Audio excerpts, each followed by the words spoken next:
Yeah, but fourth we got to count.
From the TFNB Your Bank for Life studio.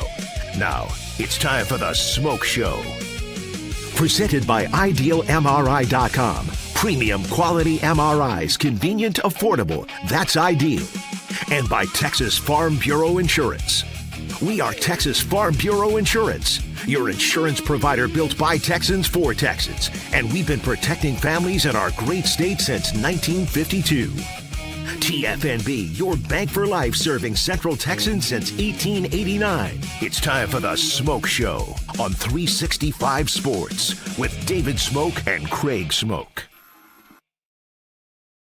Show, and it is a Wednesday afternoon. We will dig into what the American Football Coaches Association released yesterday and voted on as a huge convention that they are, or I guess you could say fraternity and a part of coaching with football coaches, on what they want to do to lower, to decrease the length of the football schedule. Now, all of this, of course, is up to what might happen with networks and more. Craig Smoke to my right. This is the SMOAK Show, and we do appreciate your time. It's like anything, you have a huge group. We had Craig Bowl on, what was it, like 2 or 3 weeks ago, and he mentioned some of this, but they got this vote. Not everybody agrees with it, but trying to shrink their overall calendar. Yeah, I mean, there's a lot of ideas that are out there right now. They're not voting on anything per se. They're recommending changes is what they're doing. But they actually, what they did as a group was they voted on this to recommend the changes. Right, yeah. But they're ultimately just recommending changes is what I'm saying. So, yeah, they're recommending these changes, a bevy of them, from shortening the calendar to the elimination of conference championship games. I'm sure you'll point those out, and we can go along with some of the graphics as well. But, yeah, we'll get into the piece by piece of what's being recommended here. But they're just trying to give their 2 cents and try to continue to evolve this thing and get it to where ultimately it's in the best place that it can possibly be. And by this thing, I mean the enterprise of college football. So whether that's the calendar, which has had a lot of debates, whether that's conference championship games, which has had a lot of debates, whether that's the size of the playoff, which has had a lot of debates, the coaches are going on record and saying what they would like to see. And as we can, again, go on point by point here, let's do it that way, because I think rather than me just riffing on 4 things in a row, let's go into it. Here's the graphic that Rez put up. It looks really, really good. Thank you, Rez, for what you do. The American Football Coaches Association trying to get this done. The college football season be completed by the second Monday in January. God, I hope so. And this date serves as an organizing principle in shaping the future of college football. And that means you start and all that. It starts earlier, ends earlier. I love it. Eliminate conference championship games. Now, this is something that not everybody wants to. Greg Sankey has said, hey, you have to decide on the field who's your champion. But this is a lot more in the discussion that perhaps, even though that is a moneymaker. So you do that, that's one less weekend or a different kind of weekend of games. Yeah, I mean, first of all, on the first point there, completing by the second Monday in January, as we just kind of go point by point here, that one I think is smart. And yeah, I think we can all agree that the season has started to drag on a little too long. Not that I'm rooting for college football to go away, but at some point, like, how can I miss you if you never go away?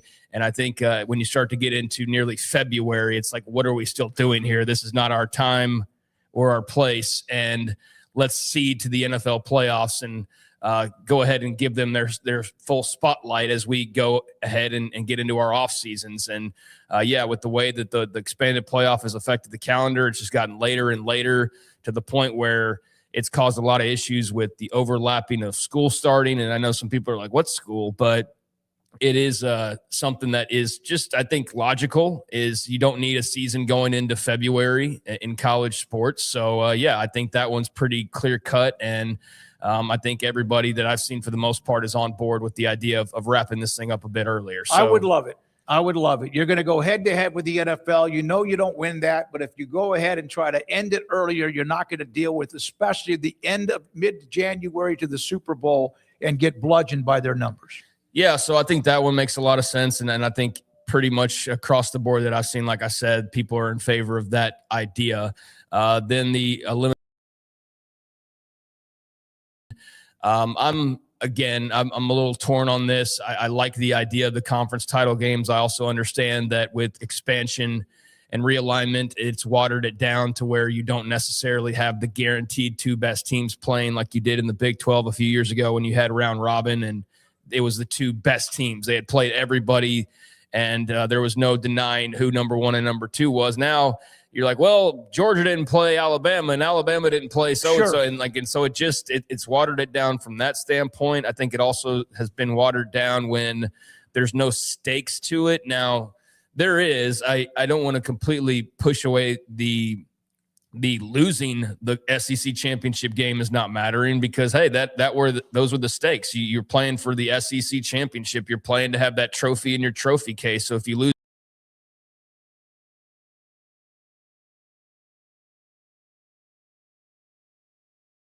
when so much of the focus is on the playoff and there's no stakes as far as lose and go home, that kind of softens it for a lot of people out there as well, as far as the importance and the meaning of it. So I think with the expanded playoff and the fact that the conferences are so large, and the fact that they're also, let's face it, trying to expand the playoff and move the season up to where it finishes earlier. Well, where are you going to cut the meat? Or where are you going to cut the fat, I should say? Well, conference championship weekend is now playoff first round weekend, and that gets everything started earlier, and that way you can end when you want to. But if you have the conference championship weekend still to itself, that's another week that you need to take into account. So I think you're kind of addressing multiple issues with that, with not only the kind of importance, but also the playoff and the schedule all being taken care of by eliminating that week. And then eliminating the extra bye week.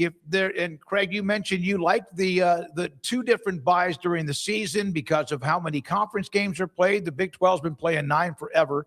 But reduce scheduled bye weeks from 2 to 1. Now, some schools, based on what they do with on-conference, can almost like schedule that themselves, and then eventually the conference might put in everybody here and there will get a chance not to play from whether it's a grueling conference schedule or not. But this here would reduce it yet another week. Yeah, I mean, this isn't anything new. I mean, we've mostly lived with one bye week for most of the time that we've all been watching college football. I mean, the last couple years there were the dual bye weeks because of the way the calendar fell. And I liked that just kind of change, just to have a little bit more of a breather. But I also looked at that from like a beat writing standpoint and being at a bunch of games where it was nice to have a couple of breaks in this 5-month, 6-month long schedule. So selfishly, I liked the 2 bye weeks because it was just an extra Saturday that I suddenly had that was free, that wasn't me having to be chained to a press box for 7 hours on end. So that was me selfishly liking the 2 bye weeks. As a fan, again, they're just trying to make the calendar make sense. So conference championship weekends become the first round of the playoff with an expanded playoff. The second bye week is not in play. And again, it's not always been in play. It's not like we've always had 2 bye weeks and suddenly we're messing with the fabric of tradition. It was just kind of, it depended on the year. So I don't think that's a big deal at all. That's what everybody's actually more used to anyways. And so that makes a lot of sense from again, how do we cram all of this into a certain window? Well, 1 bye week, 12 games, 13 weeks, conference championships pushed to the side and playoffs get underway right away. And that's what they're shaping up with all these changes they're recommending here. There has always been discussion, and even more so with the Army-Navy game, which is kind of on its own that first weekend usually, or sometimes second weekend in December. Preserve the dedicated window for the Army-Navy game while allowing flexibility for other games to be played on that day outside of the window. Now, there have been other games in college football on that day, mainly whether it's FCS or someone else, Division III, et cetera, NAIA, they're playing their games. But this, and this makes sense. Listen, I love the history and tradition. Most everybody, I think, does on the Army-Navy game. But you can still have games if you kick off at 11, a handful of them, or even maybe later at 6 or 7. And the Army-Navy game gets that gut right in the middle of your afternoon. Yeah, I think this is something that makes just too much sense. I mean, why would you not have the opportunity to play other games throughout the day? I know, like you said, FCS playoffs has gone on anyways, but there was kind of this idea there for a while. It really did feel people were like, we want no games outside of this. I think, yeah, so long as you're not going head-to-head, you're still giving it its platform and its sole broadcast and 3 hours or so of sole attention, then that's all really you could ask for the Army-Navy game. And I don't think anything else is really needed. I mean, it's a special game. It's a special tradition, but we don't need to block off an entire day when it could be better accommodating for the rest of the entire sport to be able to take some of that territory. So, yeah, it remains as is and special in its own spot, but it also cedes the rest of the day to the playoffs and to whatever else gets crammed into that Saturday. So, yeah, that just makes sense for everybody involved and keeps tradition alive and also keeps this thing making sense from a calendar perspective. So, yeah, that one's pretty simple and clear cut to me. All right. And then the fourth one on this list, reduce the minimum number of days between contests to no fewer than 6. So, yeah, there's been this like maybe 7, 8 days, 9 days, whatever. And now tighten up that window too. And then all of a sudden you have a half a week here. You have the Army-Navy weekend. You have a week earlier or 2. And then you also don't have that second bye. Yeah, I mean, it's reducing the number. So no fewer than 6 means you can't have like 5 days and then a turnaround.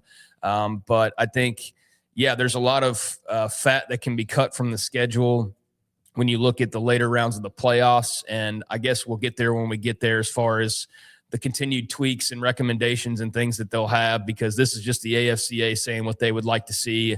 And then others will chime in like the TV networks and say what they would like to see. But yeah, I think anything fewer than 6 days is too quick of a turnaround if you're truly concerned about the health of student athletes. I also think there can be too long of waits between games, as we've seen in the last couple of years, where teams are just kind of sitting there for a while, and then you wonder why the whole thing ends so late, because teams have been sitting there for like 2 weeks waiting for their next game. At least it feels that way.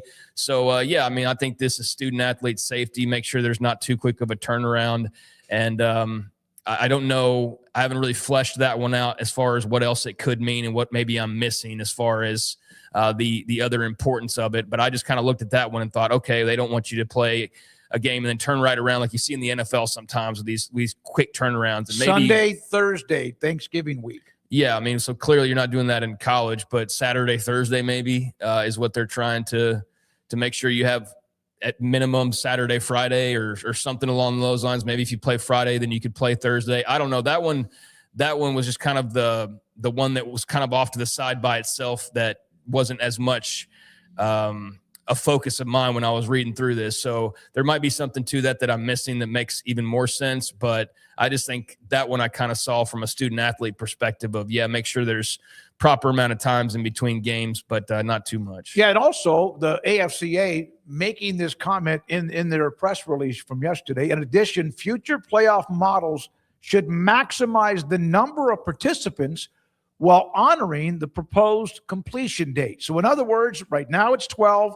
It's going to go to 16. Lots of thoughts it might go to 24. Whatever you do, you're not going to extend the season any longer. We're trying to keep it within this specific, here's the first weekend and here's the last weekend. Yeah, I mean, they're trying to clean up the calendar and make it make sense. That's exactly what these recommendations are for. So, I think they're good ideas. I don't know what the response to those will be or whatever pushback there may be, but I think that they all are trying to do what we all want them to do, and that's make this make some sense and just kind of be a little bit more clear cut and take full advantage of the calendar and not just be so sporadic and spread out and 12 days here and 14 days here. And now let's trim it down and make it the best version of itself that it can be. And that's the thing when we've had these various ideas that get proposed and people either have really strong opinions positively or negatively or whatever the case may be. I just want them to make the best version of the sport that they can. And I think some of these changes will push them in that direction a little bit. Now, I'm not saying I'm all for 24 teams, or I'm not saying that I don't see the AFC recommending this and I don't realize it's coaches who stand to benefit from larger playoff fields who are pushing these ideas forward. I'm very aware of that, but I'll take what we can get. And if that means that you can clean up the calendar and make the sport a little bit more streamlined, then I'm all for these changes. But I'm also open to hearing any pushback and anybody who says, no, this is why this particular thing is not a great idea, or this is why no conference championship games should still exist. All for the chat and what's up to chat out there. I'm all for you chiming in on why you think maybe these aren't the best ideas, but on the surface, they seem pretty simple and focused and straightforward. All right. Paxton just asked, why has it taken them so long to get this even in writing? I think that it's not like they bought a kit online and said, here's how you put together a brand new version of college football. It's all by the seat of their pants, basically, right? I mean, this is all, as much as it's brand new to us fans and we have a hard time kind of digesting it, it's also the leaders who are the ones who are the most resistant to these changes, who are like the last ones to sign off on any of these things and are the ones that are like forcing these things into courts to refuse to budge and finally are having to budge. And so now they're doing what they're forced to do and make some changes. But I think that they too are kind of just going by gut and also having to politic because there's so many different self-serving self-interest. And it's really easy when like a podcast host and for me, for example, it'd be really easy for me to just jump on here and go, I'm the commissioner and here's my playoff and here's what I do. Like I've seen that a lot and it all sounds good. And it's really, good ideas in some cases, not in every case that I've seen, but in some cases there's some intriguing ideas, but it's really easy to do that when you have nobody to answer to. It's really easy to say, here's what we're doing, and here's the dates, and here's the games, and the Rose Bowl's the national title, and it's on January 1st. Okay, now go talk to NBC. Now go talk to CBS. Now go talk to Disney. Now go talk to, the conference commissioners. Now go talk to the legal people. And so it's not as simple as we would all like it to be when we fantasy book it and we say, here's how it goes. It's like I think, and I know I was going to wrestling to kind of default to that, but like when I used to grow up like fantasy booking, right? And I'd be like, here's what I would do. I'd have Bret Hart fighting Shawn Michaels for the title. But you know what the problem with that was? In real life, those two hated each other and they would not work with each other. And so my idea is great, but guess what? In reality, it's not going to play because there's real life things in play. And I think that's when you do, we're a commissioner. Why wouldn't you just do it this way? Because Disney doesn't want to do that, or because the SEC doesn't want to do that. And so you've got a lot of self-interest, and I think they've had to work through all of those things, and it's just a slow process, and you're trying to just figure things out along the way. So I'm not going to be the Mr. Defender of the people in charge, Paxton or anybody else for the most part, but I do think this is a bit more complicated than simply waving a wand and going, here's how we're going to do it. And everybody just goes, okay. And we follow your lead. That's just not really what we're dealing with here. There's way too many politics and money and things at stake for everybody to just all get along right away. If you didn't have these massive conferences, you could have, you wouldn't, you don't know who the conference champion is unless you have a conference championship game. Yes, there's tiebreakers and there's this and 5C underneath the list of tiebreakers, but I don't know how. I don't know if you can give how. That's money.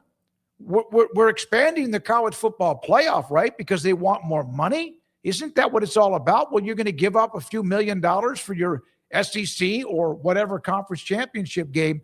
So that's one of the things. But if the AFCA, if they're going to explode this thing up to 16 or 24 and you want to tighten the ship, are you going to play in one weekend 8 playoff games? Why not? In a matter of, I'm just asking. I mean, I don't. They would have to probably do, maybe they could do, Friday afternoon's not going to work. Maybe there's a Thursday, Friday, and then you do a bunch of games on a Saturday. I don't know. I'm just asking. I don't care how they do it as long as they just get it done in one way or the other to move on. Yeah, I mean, I don't know how they would do that.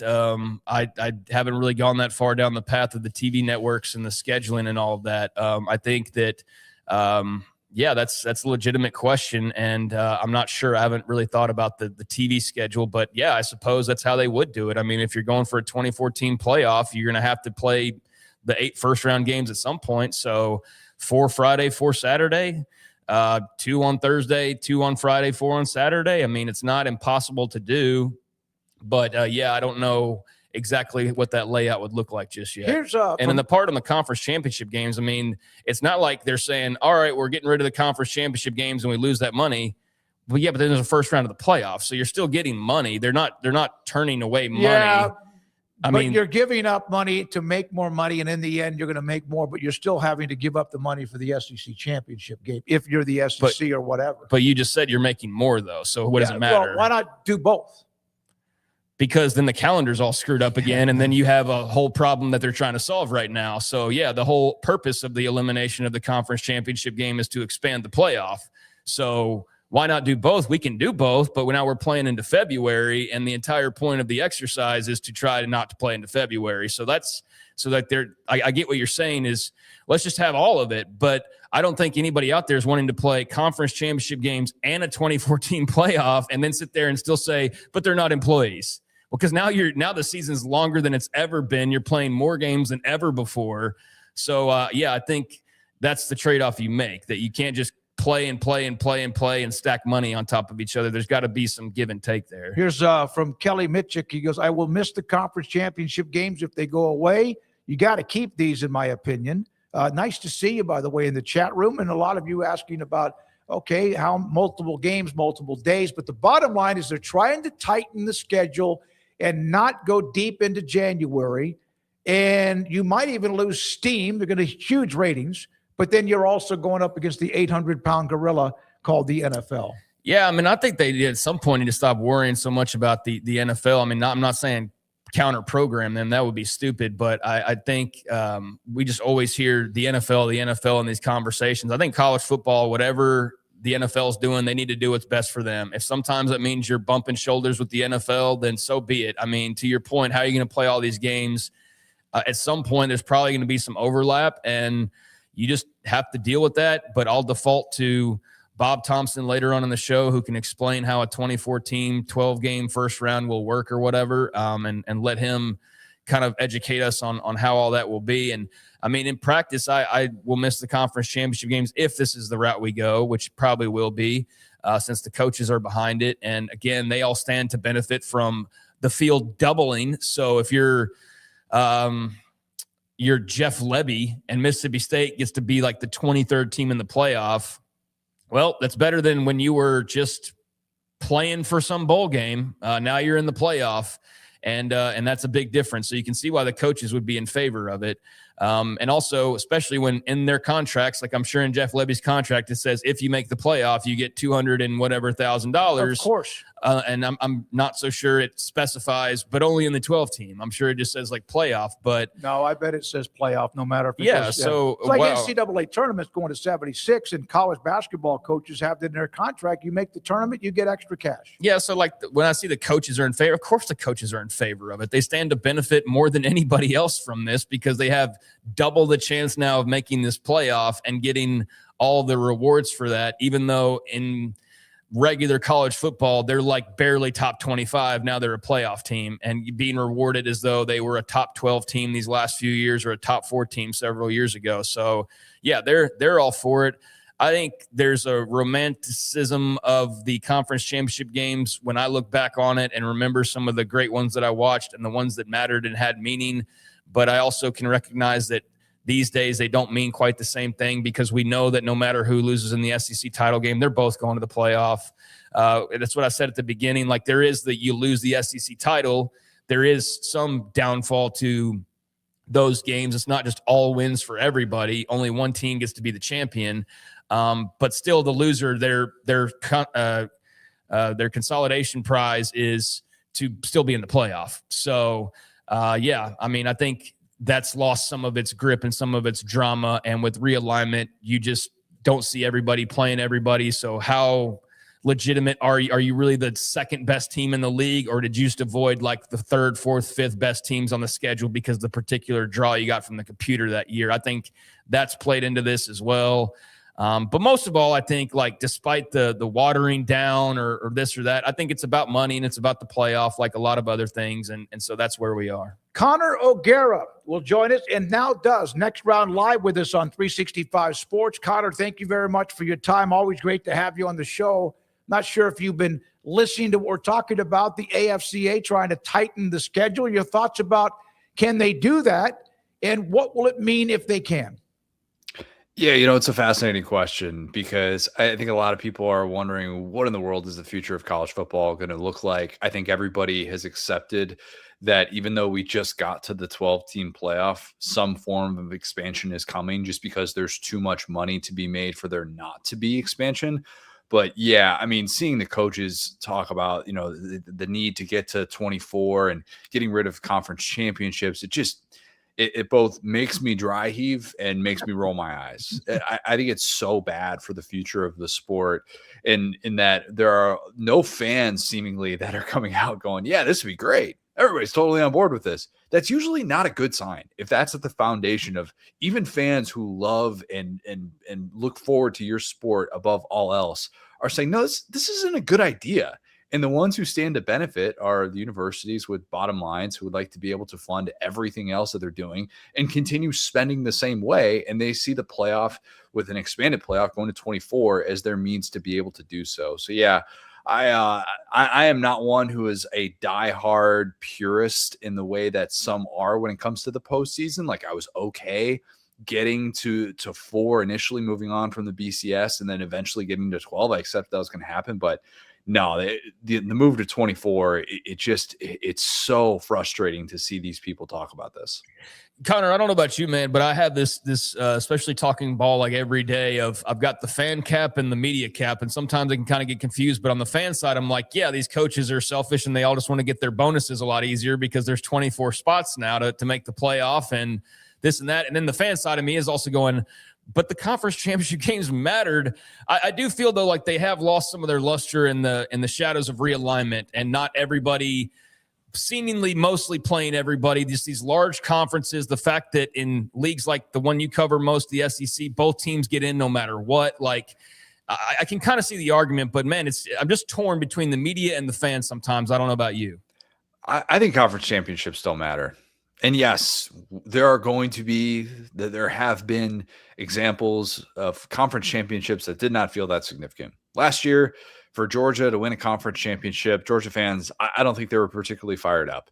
Go ask Alabama fans what that was like, though. Do you think Alabama wanted to win the SEC championship last year, knowing that if they didn't, they were going to have everybody and their mother debating their playoff credentials? Of course they wanted to win that. What do you think it meant for Texas Tech to win a conference championship last year? I think it meant a lot. What do you think it meant for my alma mater, Indiana, to win a conference championship last year? It was huge. It was everything. And, for other programs like a Texas A&M or something like that, who has not played for a conference championship in the 21st century, you don't think it matters to them to get on that stage and be able to say we were the best team in our league? Because here's the thing, guys, if you expand the playoff, you don't know what your future is going to hold. Maybe you're going to get a bad matchup. Maybe you're going to get a matchup like what Ohio State had against Miami. And all of a sudden, boom, just like that, you're out, in one game in the college football playoff. And, regular season accomplishments and conference championship accomplishments, they should still carry some significance, because the rest of it is so unpredictable and it can be a bit of a crapshoot. So yeah, I know I'm probably in the minority at this point saying conference championships still matter, but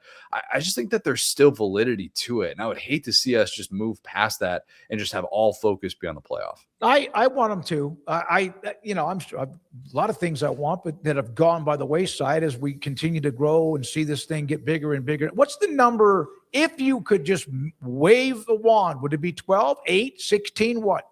12. I'm okay staying with 12. I think 12 it's been fun. We've had good buildup for some of these games, and it's not to say that every game is going to be an instant classic. Lord knows, so many of those semifinal games in the 14 playoff era, they were duds. I mean, yeah, we got ourselves a Rose Bowl like what we had with Georgia and Oklahoma 2017 season, but man, for the most part, you'd get these dud games. You can be like, all right, let's get to the national championship.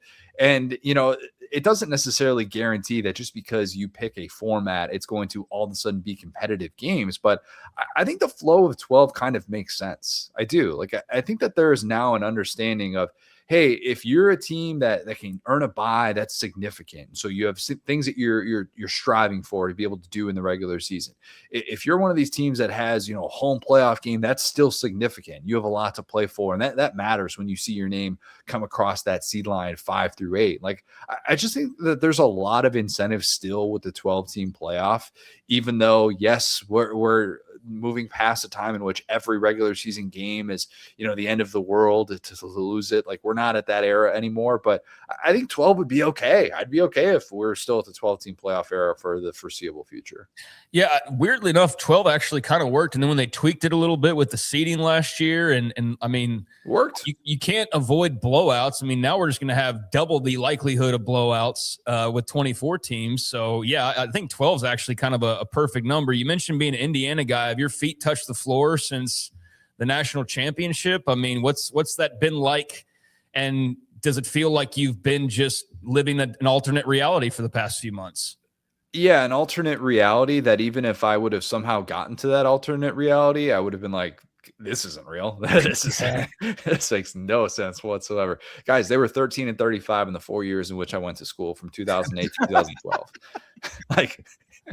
Worst program in the country, bar none. Did not go to a bowl game. I covered probably the most significant Indiana football game in that stretch, and it was an overtime field goal that beat Purdue to get to 5 wins. And then they still fired Bill Lynch a day later. It was a joke. And for my entire existence and my cousin's existence, her senior year was 2024. It was a joke.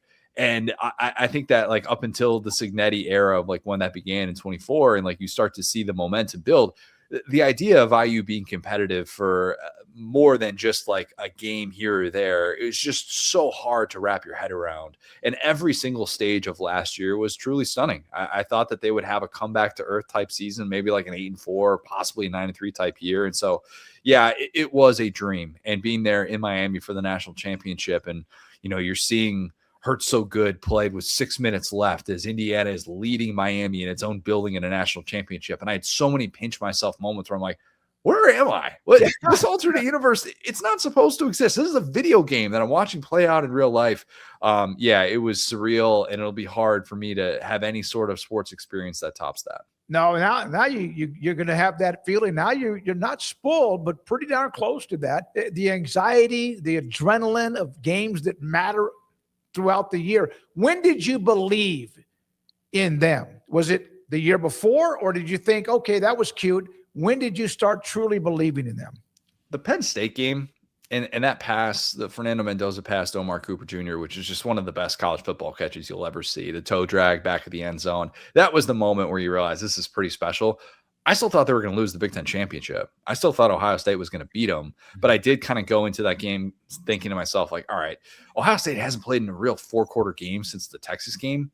And if IU can just play in that 60-minute type game, I feel good about them and Mendoza making clutch throws, and they're just going to get those stops when they need it.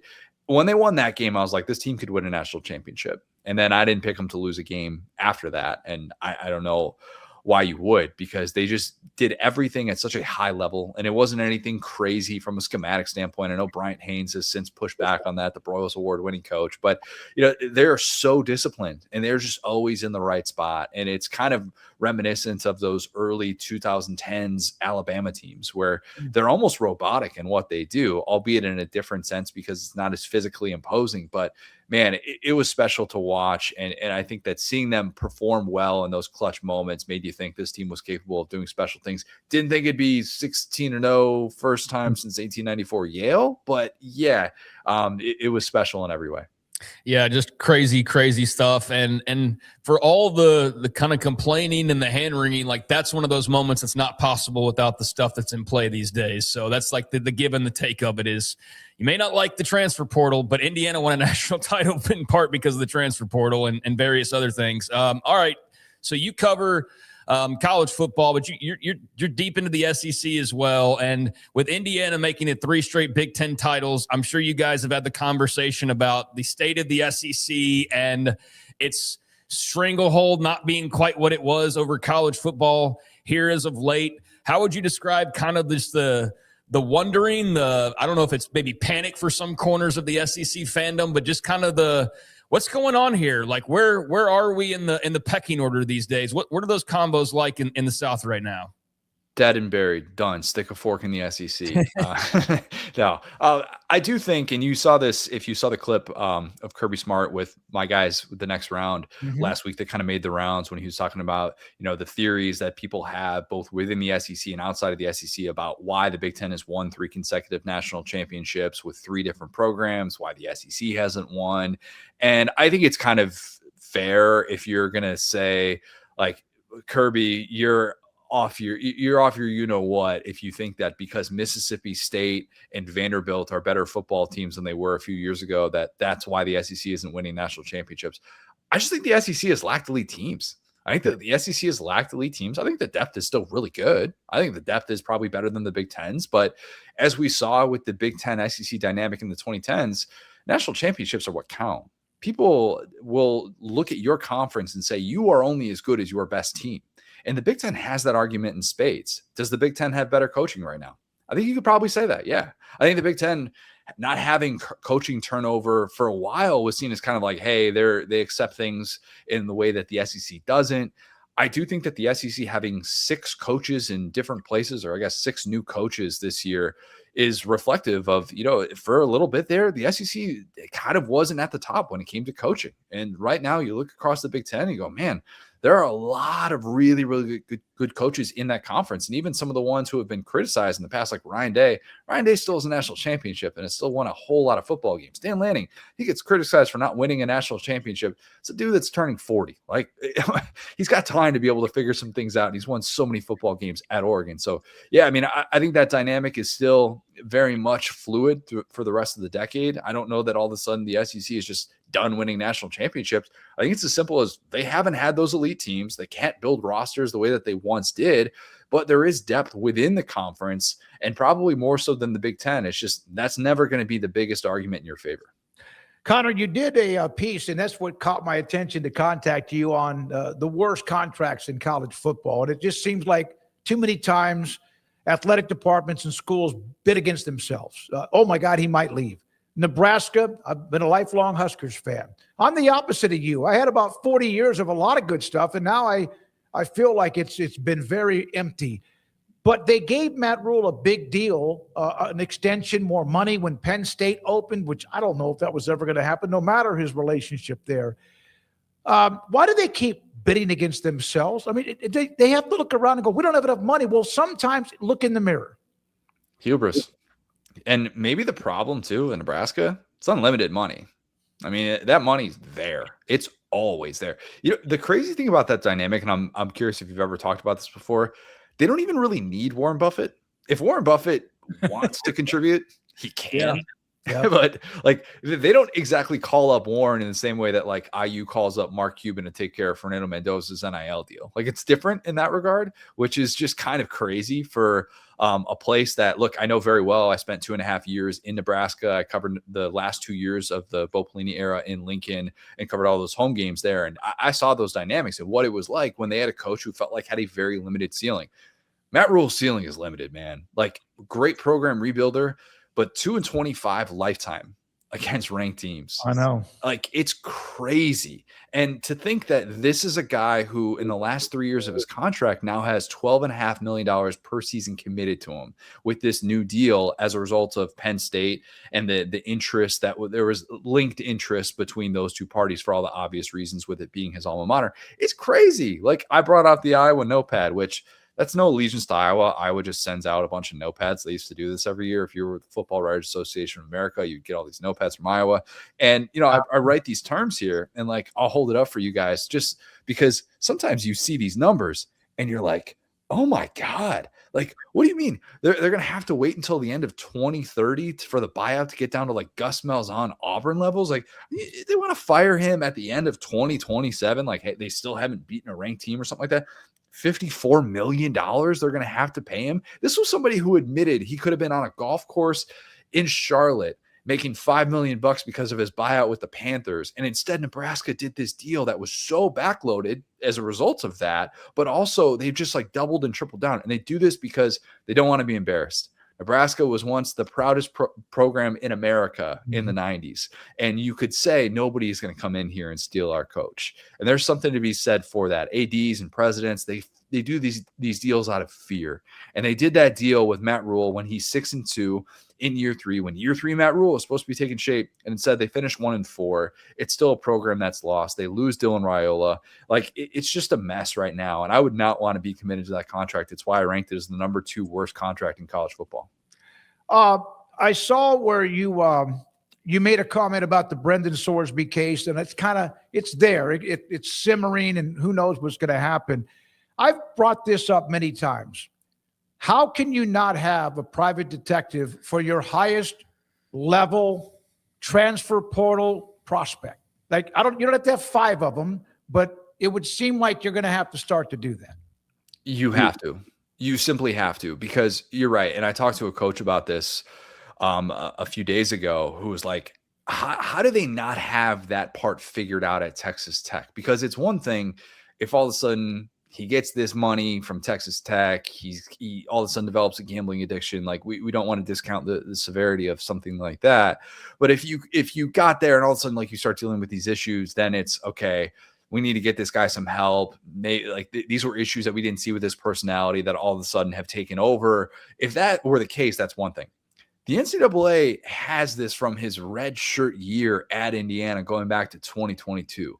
There's no way that they just figured this information out now. And for those that say like, hey, well, how is Texas Tech supposed to find out about this? If you're a general manager, you got to be able to have contacts within the NCAA to be like, hey, is there an ongoing investigation into this guy? Like we're going to spend really big. This guy's going to be the face of our program. He could be the difference in us being able to play for a national championship this year. Like you got to do your due diligence. And I understand that's so difficult in this day and age in the portal where you have 24-hour relationships and you're expected to make a 7-figure commitment to a kid, but you got to do your due diligence beforehand, man. Like there's no way that they didn't know about at least something at Cincinnati. And that's probably the most troubling thing for this Brendan Sorsby case. You do a great job, man. You know that. We appreciate your time. Great stuff. We'll have you on hopefully again. And have a great rest of your week, Connor. Thank you. Gentlemen, anytime. Really appreciate it. Connor O'Gara with us next round live with us on 365 Sports on many things college football. And now we're going to go to Ross Tucker. He works for CBS and Westwood One and Odyssey and so much more, former NFL player, and also with again, the Ross Tucker podcast. And Rez, do we have Ross ready to go? Ross Tucker joins us with Craig Smoke and David Smoke on 365 Sports. Ross, thank you very much. I know a lot of what you cover is, well, a lot of things, but What do you see when you see so many different challenges going on right now in college football, and who can do what, and can it get through without being sued? Yeah. Boy, how much time do we have? I have so many mixed emotions about where college athletics in general, college football in particular are. I think a lot of people probably feel similarly to me. I'm glad that these guys are getting some money, for their skill and what they're bringing to the table. I helped get the first NIL deal at Penn State.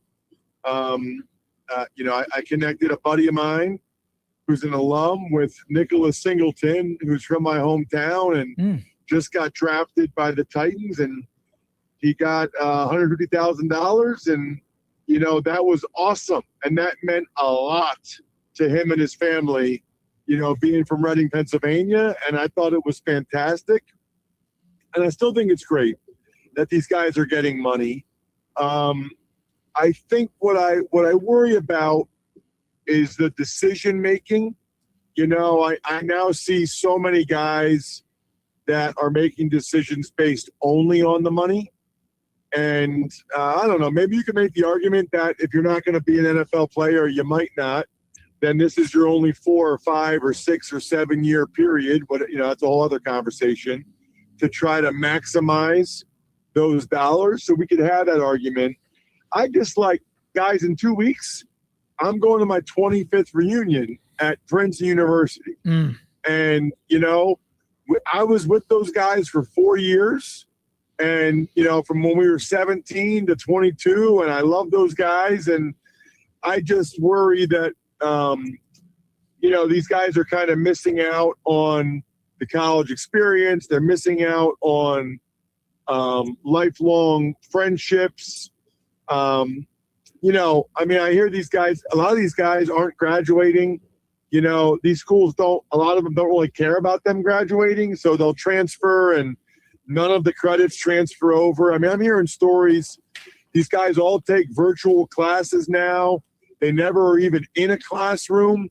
Some of them live several miles off campus and they're just not getting the college experience at all. It's basically, minor league football or semi-pro football, and I'm not sure how they'll be able to fix it or how you put the toothpaste back in the tube. But I do feel like collective bargaining would be helpful and having some rules that we all decide we're going to stick by, but nobody wants to. They all just are out for themselves and they're going to sue, and maybe the collective bargaining is the only thing that can hold up with these lawsuits.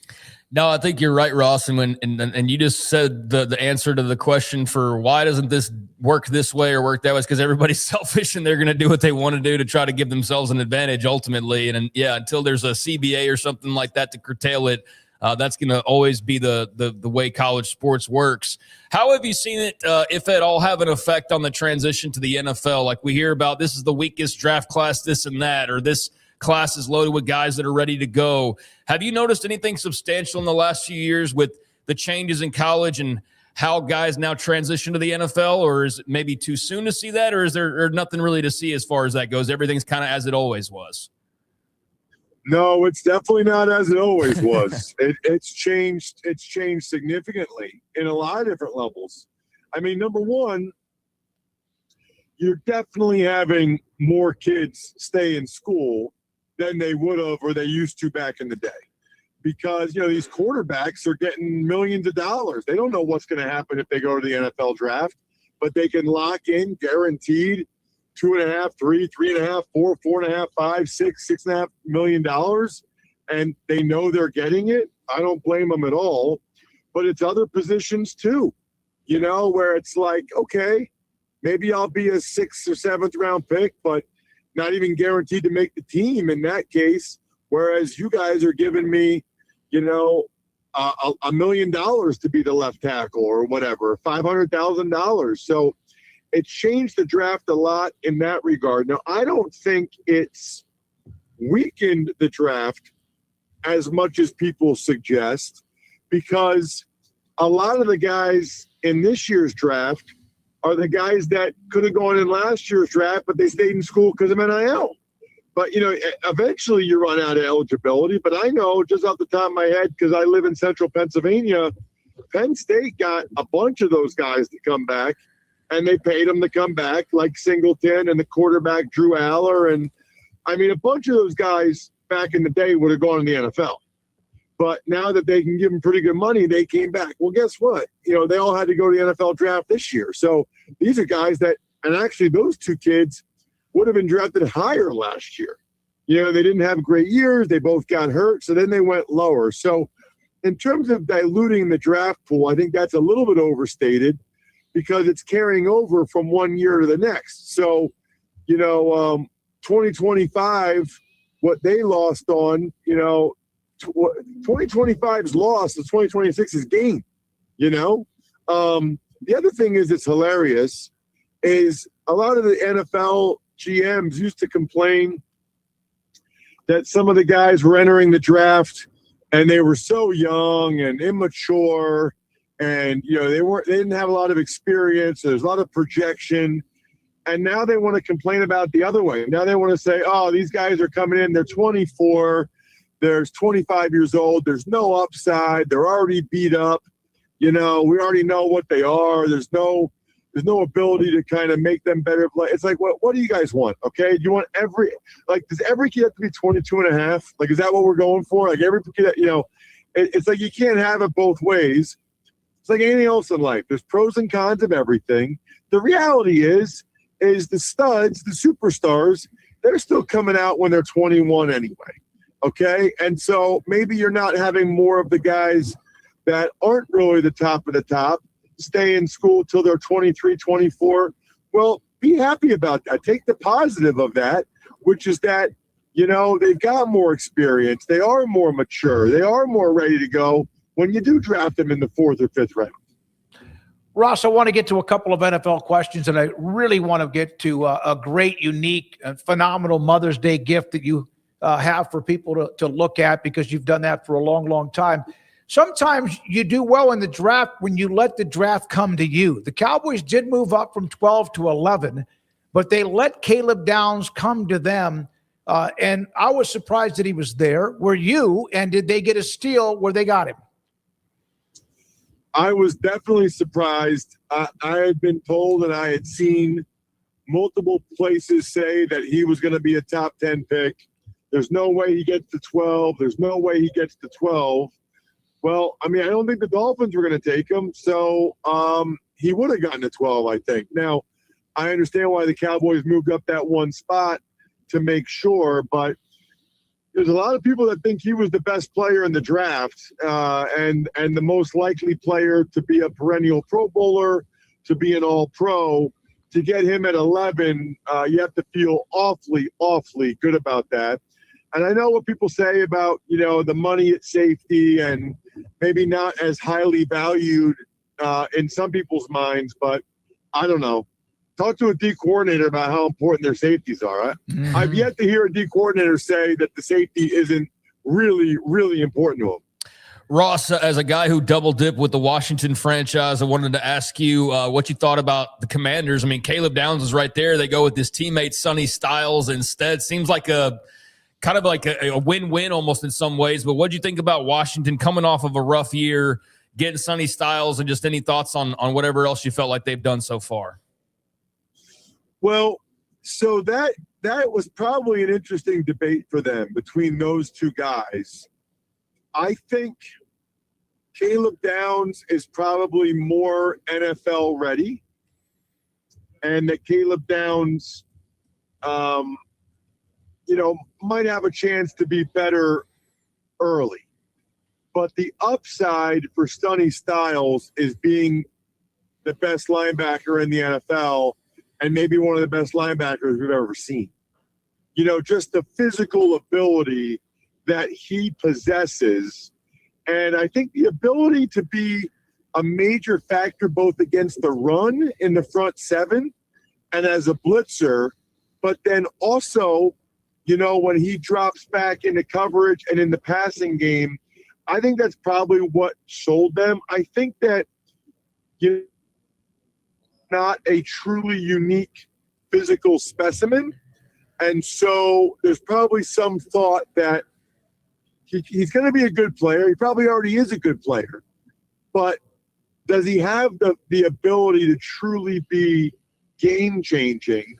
I think that's probably where the debate was, whereas, Sonny Styles could very easily become the prototype for the position within 2 years. Fred Warner might be done, and it might be like everybody's trying to get a Sonny Styles. Ross, I would love to go straight from what you said about Styles to your experience with LeVar Arrington, but we don't have enough time because I listened to you discuss LeVar Arrington and I laughed where I had tears running out of my eyes. Maybe we'll have time, but let's get to this is something you've done many, many times. The myfrontpagestory.com. In fact, Rez, we have the graphic to put up as Ross discusses a best gift ever. Well, listen, one of the things I love about Texas is that they have their priorities right when it comes to family, food, and football. Okay? Like Texas knows what the deal is, and I love that about them. Yep. Let's make sure we're taking care of family. Mother's Day is Sunday. I know most males don't even consider it until May. Well, guess what? It's May 6th, and May 10th is Mother's Day. So it's not too late. I have the best Mother's Day gift for you guys. Go to myfrontpagestory.com. You literally talk to a writer for 10 minutes while you're driving home from work, or you can fill out a quick email. They write the most incredible story about your wife or your mom. It looks like it's on the cover of the newspaper, framed, beautiful pictures. And just to be able to say, honey, I want to do something special for you, or mom, I want to do something special for you. So I had a story written about you. That just sounds amazing. I think most people will tell you it's the best gift they've ever gotten somebody. And I really appreciate David with all the money he's making from 365 Sports to give the money back guarantee. If it's not the best Mother's Day gift they've ever gotten, just reach out to the SMOAK Show. They'll reimburse you. It's myfrontpagestory.com. Yes, I'm joking, but it is the best Mother's Day gift. myfrontpagestory.com. Trust me. We put up graphic of the front page family and the picture and all of what goes with it while you were talking on the air of that great gift idea. Ross, man, it's great to have you on. Hope to have you on again and keep up the great work. Always. Thank you so much for having me, guys. Ross Tucker with us from the Ross Tucker Podcast, Westwood One, CBS, Odyssey, and more. Former Princeton football player and a nice chunk of an opinion or two about college football. Yeah, I mean, I enjoy stuff I see from his pod from time to time, and been talking to him as a guest for going on a few years now, 2-3 times a year. So always good to get him on, and wish we had a little bit more time to kind of flesh out some things. But yeah, he definitely gave his 2 cents on his perspective of college football's craziness and its effect on the NFL draft. And I think, last weekend was pretty eye-opening as far as just seeing kind of how some of that unfolded and some of the complaints coming into it and out of it as far as the development piece or this or that or the other. So, I think college football, even for folks who aren't paying close attention, is still having an effect on things like obviously the NFL, but in a way that we're talking about how the changes have now changed the draft process. And it's never ending, this conversation about just the web of effects of all that's taken place over the last 4 or 5 years. And always good to talk to him, get his thoughts on Sonny Styles and Caleb Downs, and look forward to talking to him again, hopefully in the near future. All right, we had a lot to get to in the 4 o'clock hour, and we will. Antonio Morales at 425 wrote a story about how AI is now becoming a part of college football recruiting. I even saw a note from Brian Kelly that he's using it a lot as he tries to stay attached to the game of football. Yeah, I mean, we probably saw the same thing. He's basically, based on what I saw, he's going and he's playing around with AI to just like learn. And look, it'd be like me trying to do that. Exactly. And respectfully, like, I don't know how much better prepared you're going to be a radio host by going and playing around with AI, much less a college football head coach, a high level college football head coach. I think the basic things to be a good head coach aren't going to be learned through AI. And I think any personality defects are still going to be personality defects despite AI. Is that Brian Kelly or me? Pick your poison, I guess. God. But no, I mean, like there's some valid things with AI. I also believe it's a bunch of super mega rich companies telling us how great it is because they need it to be great and they need us to use it and they need us to be obsessed with it and they need us to be these endless slaves to the AI machine so they can build their data centers and continue to do what they want to do, basically. And I think you've seen a pushback recently where it's like, so we're just going to sacrifice a bunch of jobs for Zuckerberg, like, who's already got billions of dollars. I think finally the people are waking up a little bit to like, wait a second, AI is not the best thing in the world. But I say all that to say it's not an end all be all. It's not going to make Brian Kelly a better personality. So I find that whole quote from him just kind of funny because that's not the use. There are good, valid uses for it. Like, help me organize this. Mm-hmm. And then you need to make sure to double check it because there's probably going to be a mistake more often than not. But yeah, I don't see any practical way where it's going to make him a better football coach or change his personality.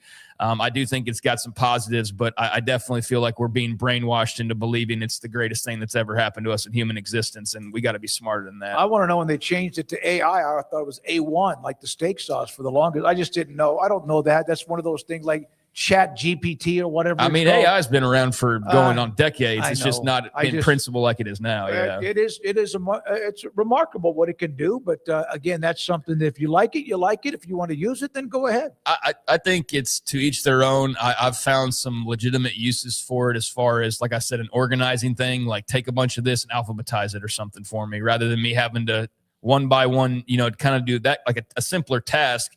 But I think if you're saying like run my day for me, well, that's when you kind of step into a different territory where you're at the behest of it, and I'm not there, and hopefully most people aren't there. But yeah, it's a very interesting time, and that Brian Kelly quote on using AI and using Claude and whatever he said, Chat GPT maybe.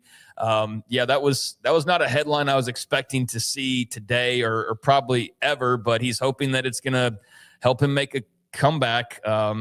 Said he's using it to assist with coaching preparation, strategy, answering questions in preparation for future coaching opportunities. So he's going to have like that stock AI answer, like when you're writing an email back to your boss or something, where it's just like, is that AI, Brian, that you just recited back to me?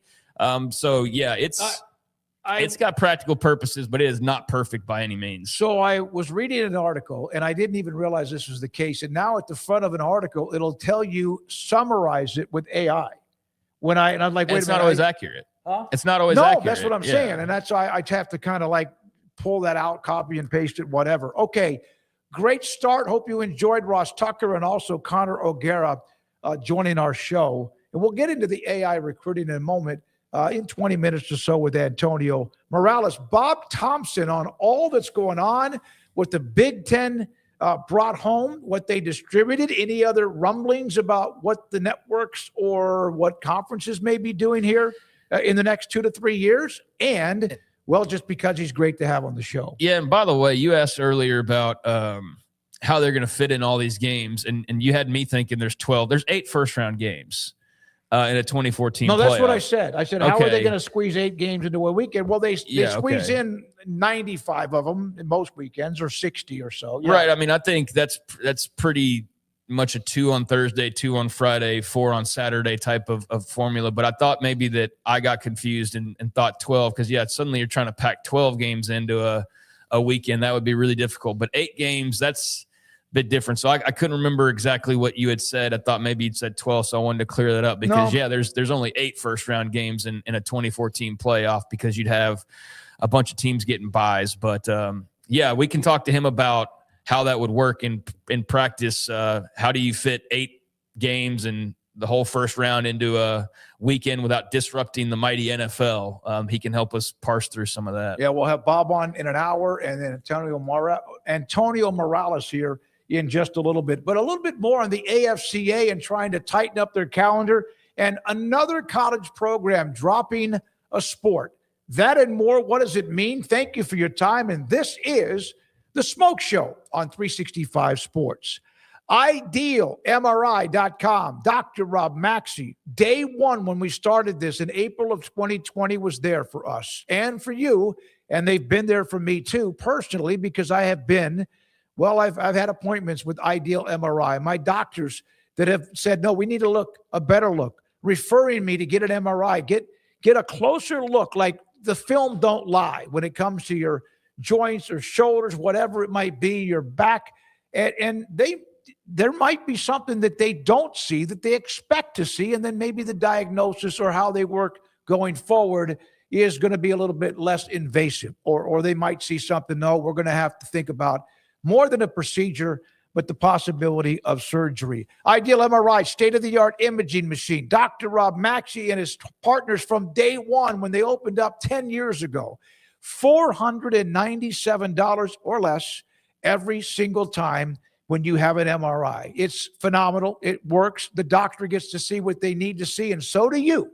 Thanks to IdealMRI.com in the Central Texas Marketplace in the southern part of I-35 in Waco. Broker is your Lennox Premier dealer. Right now, qualified buyers can make no payments and get no interest financing for 12 months on a new Lennox home comfort system. Conditions apply. Call Ray Broker Air Conditioning and Heating Specialists for details and a free estimate. I have a lot of friends reach out to me about buying vehicles for their fleet and their business, and I always recommend Allen Samuels. You see a lot of businesses running different brands, but I really think Rams are the best looking ones out there. They're going to take care of you. They're going to make sure that you get what you need, and they're always going to take care of you on the service side and the sales side. Like Allen Samuels always said, Waco has a lot to offer, and so do we at Allen Samuels Dodge, Chrysler, Jeep, Ram, Fiat. Come by, let's be friends.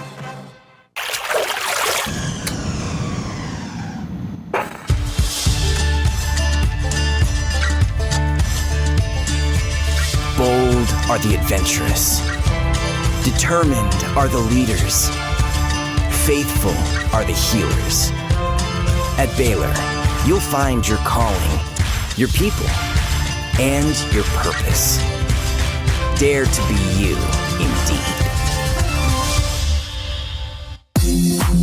It's time to compete against yourself, finding too many excuses not to work out combined with bad eating habits, and Waco Regional Tennis and Fitness can help reach inside your competitive soul. Discipline, getting results you've only dreamed about, personal training, group exercise classes, and even a tanning bed, world-class tennis facility, and pickleball courts and lessons available. Waco Regional Tennis and Fitness, spacious, clean workout rooms, free weights, state-of-the-art technology, weight training equipment, and no intimidation. It's time for you to react today, not tomorrow, at Waco Regional Tennis and Fitness on Lakeshore Drive in Waco.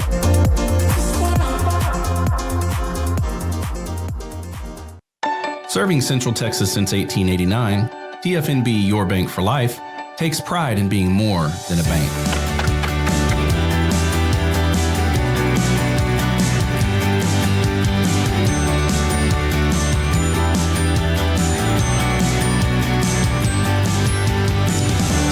TFNB, we remain committed to these principles. If you value them too, come join us. TFNB, your bank for life.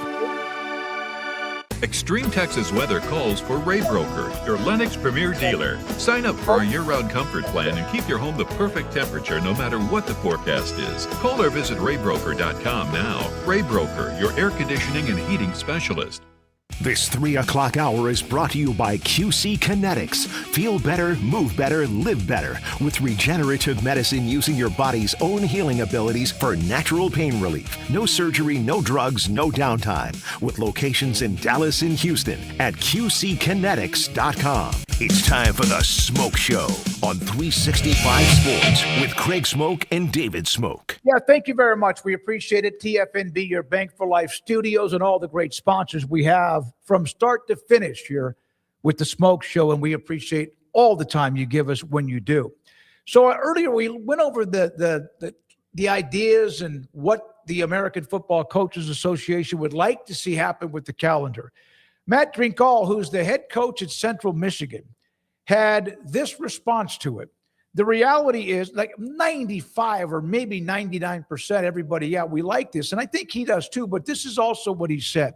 The reality is there are paramount issues the NCAA needs to prioritize before they can meaningfully address postseason play in football. Until those issues are addressed, the football paradigm will continue to constantly change with so much uncertainty. You just try to coach your best, play your best, and fight like hell to win them all.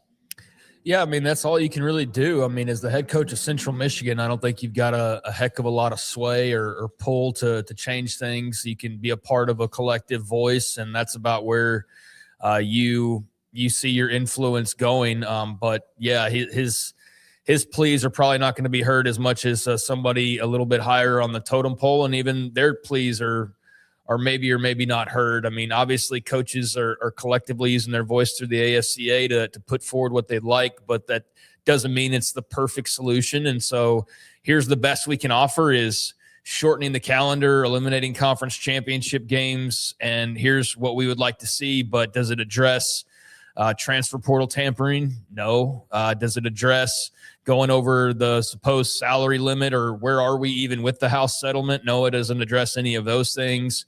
Does it address coaching contracts and how ridiculous those are in every angle that you look at them? No. Does it address like all those types of things that are also quote unquote problematic for the sport, especially for a guy who's a coach at a smaller school? No. So yeah, he's right about that. There's no, again, just wide, let's wave our wand and solve everybody's problems. There's no way to do that. And so I can understand where it's frustrating to want more of the ground rule things addressed before you get to the big championship picture.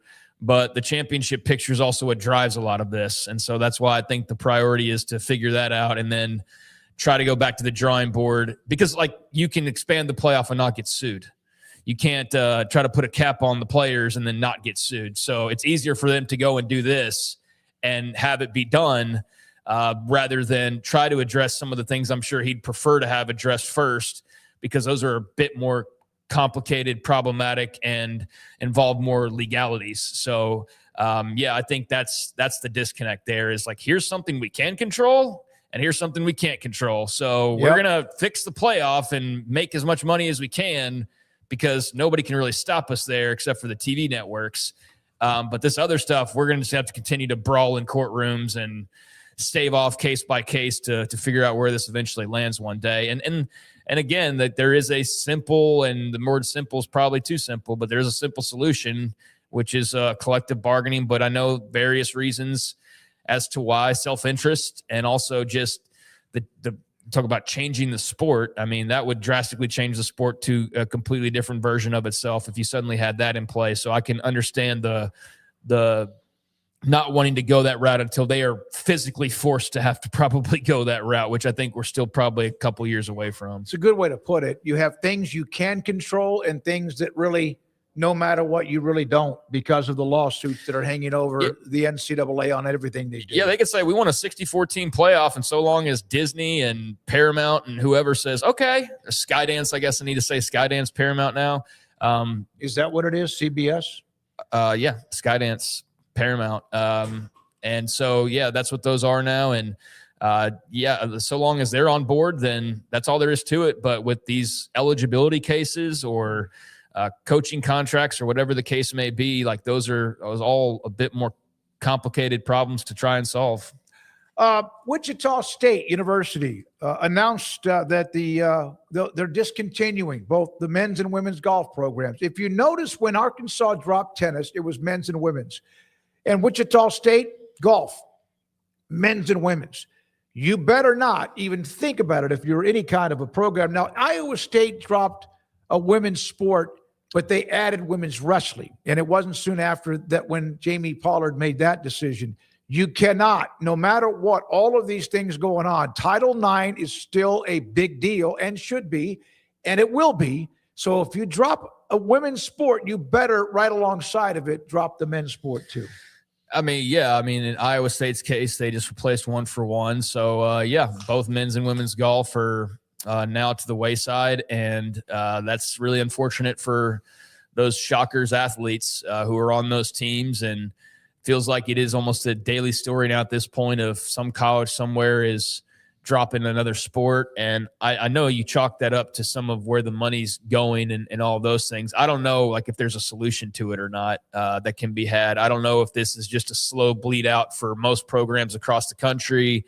I don't know. I know it's kind of positioned as this big bad boogeyman. I know there's also people on the other side that will argue of like, well, it's not college's jobs to support Olympic sports all the time. It's not our job to do that. So if you want to be a pro golfer, well, there's various routes you can take to go and do that. So there's a lot of conversation that's been had around this topic of programs getting canceled. I know the easy way to position it is, oh, well, all this money is now being funneled to NIL and coaching contracts, and so there's no money for the rest of the sports. And I think that's somewhat true, but I think there's also other reasons as to why. I think sometimes, like, I think like 10 years ago, a program got canceled and we didn't bat an eye at it, and it had nothing to do with the house settlement or anything like that. It's just like, hey, this program's not working and we need to do something different. And so we're canceling men's and women's golf. Like, we don't have participation, or it's not worth the cost, or whatever the case may be. But yeah, every time it happens now, it's, oh my God, it's another death knell in the model of college athletics.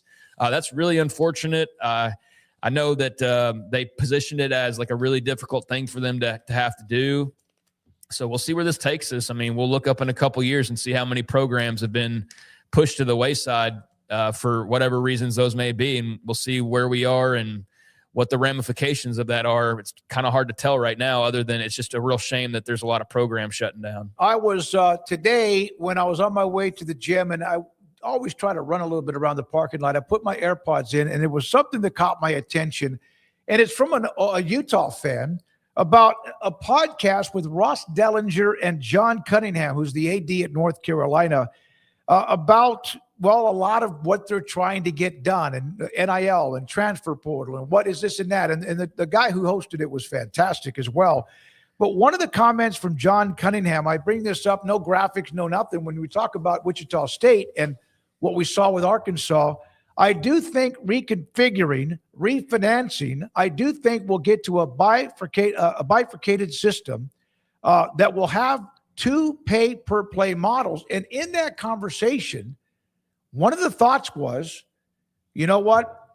Forever and ever, men's basketball and football has supported all the other sports. Title IX, you could have 85 people with equestrian or whatever it might be. And they have done that. And there are now a little bit more response, not blowback, but why don't they get the parents or the alums of those history as traditional, whatever programs to start funding their sports to keep them going? I mean, who's to say they don't already do that, though? I feel like there's some big boosters that definitely keep like gymnastics programs alive or tennis program. I mean, look at Baylor and tennis. Where are they without the herds? Well, the herd, the complex. So like that basically is already happening, because that's just one example I can think of immediately that it's pretty much self-funded by one family and has been. Now, I don't want to piss off the random second and third tennis boosters over there, but yeah, I don't think that's it. And I'm not trying to like make light of what you said, because I'm sure there's just some nuance to it that I'm missing. But yeah, I don't feel like these have all been like all the people who are paying for football have all been paying for tennis as well, or paying for golf. I don't think that's the case. I think the people pay typically for what they want to pay for. Now, yeah, like if you give a big donation, if you're the big North Carolina booster, you probably have those conversations about, well, here's 40 million, 35 is going to football, 4 is going to basketball, and then use the $1 million on tennis and golf and whatever else. Like, I'm sure they figure those things out. But I think when it comes to certain sports, like specialty sports like that, yeah, I think a lot of schools probably have like that single or group of donors that really look out for that sport in particular because they played it or their kids played it, or it's just they have a fondness for it, or whatever the case may be. So yeah, I need to know more of the nuance on how that's really different than kind of how I always think it sort of has been. Here's a couple of things. If you're a tennis fan and you want the program to continue, now I'm not saying like 1 or 2 or even 100 fans, Go to the damn events, buy tickets, travel to wherever they might be. And I got a friend of mine who's a golf buddy that he flies around the country when Baylor's on the road at the Big 12 tournament or NCAA regionals or whatever. Some do that, but it's not nearly enough compared to what you have in football and men's basketball. Plus, they have all the revenue that goes to them. Yeah, so I guess he was saying that you have your revenue in one pot, your football and men's basketball, and then you'd have your other pot with all of the rest of the sports that aren't football and men's basketball. And the non-revenue may shift to a pay-per-play structure with increased scholarships offered as a trade-off. And I'd have to read more about that to know exactly what he's getting at. I kind of understand it, but not to the point where I feel comfortable like talking in depth about it. But yeah, I mean, clearly the money's going in one direction. It's going to two sports, and it's mostly going to one sport, but a good amount is also going to the second sport, just not nearly as much as the first one. And then the rest of them are left to kind of starve. And I think those programs, tennis, gymnastics, volleyball, whatever. I think that's going to have to be just sort of separately looked at. And you're going to have your volleyball alum who went on to create a computer company or something, or your Michael Dells who say like, I want to push money in the direction of beach volleyball and women's golf or whatever. And 2 or 3 buildings on campus that have education. Yeah. But again, I don't know, to Bubba Cunningham's point, how that's much different already than what we're seeing. Cunningham, on one of the things that is bothering him the most, and he's one of the more vocal and also, I guess you could visible ADs, when he discussed and was asked about 50% of Division I basketball players entered the portal. Absolutely, they can. And they were some for more playing time, and then, of course, that may be more money too. That just doesn't seem to be something that is good for the academy. That might need kids transferring generally. That might need kids transferring generally to either play for more, receive more. But in the end, and I've asked this before, how are they keeping up with their credits, even though we can go to a computer and there you are, and that a lot of the credits from where you were do not transfer to where you're going, and that's in itself another mess. Yeah, but I mean, it's not my mess to clean up. That's for them to figure out. Like at some point as a fan, I just want to be a fan, and I don't want to have to do their jobs for them and figure out how they're going to make sure that transcripts are where they need to be. I mean, that's up to the student. That's up to the teachers. That's up to the professors. I mean, that's not up for the guys doing podcasts to figure out for them as well. Like, we'll work on the playoff and the next round of realignment. You guys worry about, the whole student athlete experience and not trying to figure out how you can funnel more money to 2 programs and take it away from the rest of them. And I think that was going back to that previous thing. It's now that I'm thinking about it, and it's like more of like, okay, now these are all club sports, and these are the pro sports, and these are the club sports. And that's where you get like this dangerous line that's now been drawn, where that is vastly differently looked at than it was a few years ago. And they're all under the same umbrella. They're all UNC athletics, and they technically still would be, but all the money's going to these 2. And then you're basically self-funded club sports over here instead of getting the money off of football and basketball. Maybe you get nothing from them. I think that's probably what I'm missing out on, was golf's not going to be funded by football the way that it was before. Any sports that aren't football or men's basketball, they're going to have to go and find their own money. They're not going to get the trail off of the football donation or whatever. So I think that's probably the bridge that we were trying to find there with his comments. And so, yeah, that's scary because not everybody has a big volleyball donor or a big gymnastics supporter or whatever. So yeah, that's a bit daunting. If you're trying to figure out how long these programs can sustain themselves and be around and not turn into the reality that people are kind of scared of every day. It seems like new programs are being cut all across the country. Right now it's a slow drip, but if you suddenly did it to where all the official money goes over here to these 2, and then women's basketball gets a snippet of it, but the rest of you are kind of on your own. Yeah, that's not going to be doable for most schools, and there's going to be a lot of programs that would be like almost a doomsday type scenario, or just the lessening of them in the viewpoint of like, you're not an official sport, you're a club sport now. Like you're intramurals, like that's you're not possible, even like that would also be pretty. But would you then be NCAA championship? I mean, I would assume, the NCAA is still going to say you're volleyball champions, but I just don't think the investment's there. And unless you have the fortune of having some donors who really love volleyball. That's one of the sports that is taken off, and the numbers. That one will probably be okay most places. Like Texas will fund volleyball. Nebraska will fund volleyball. Minnesota, they'll all fund volleyball, A&M. But some of the others, like I'm not so sure about women's soccer every single place or men's soccer every single place.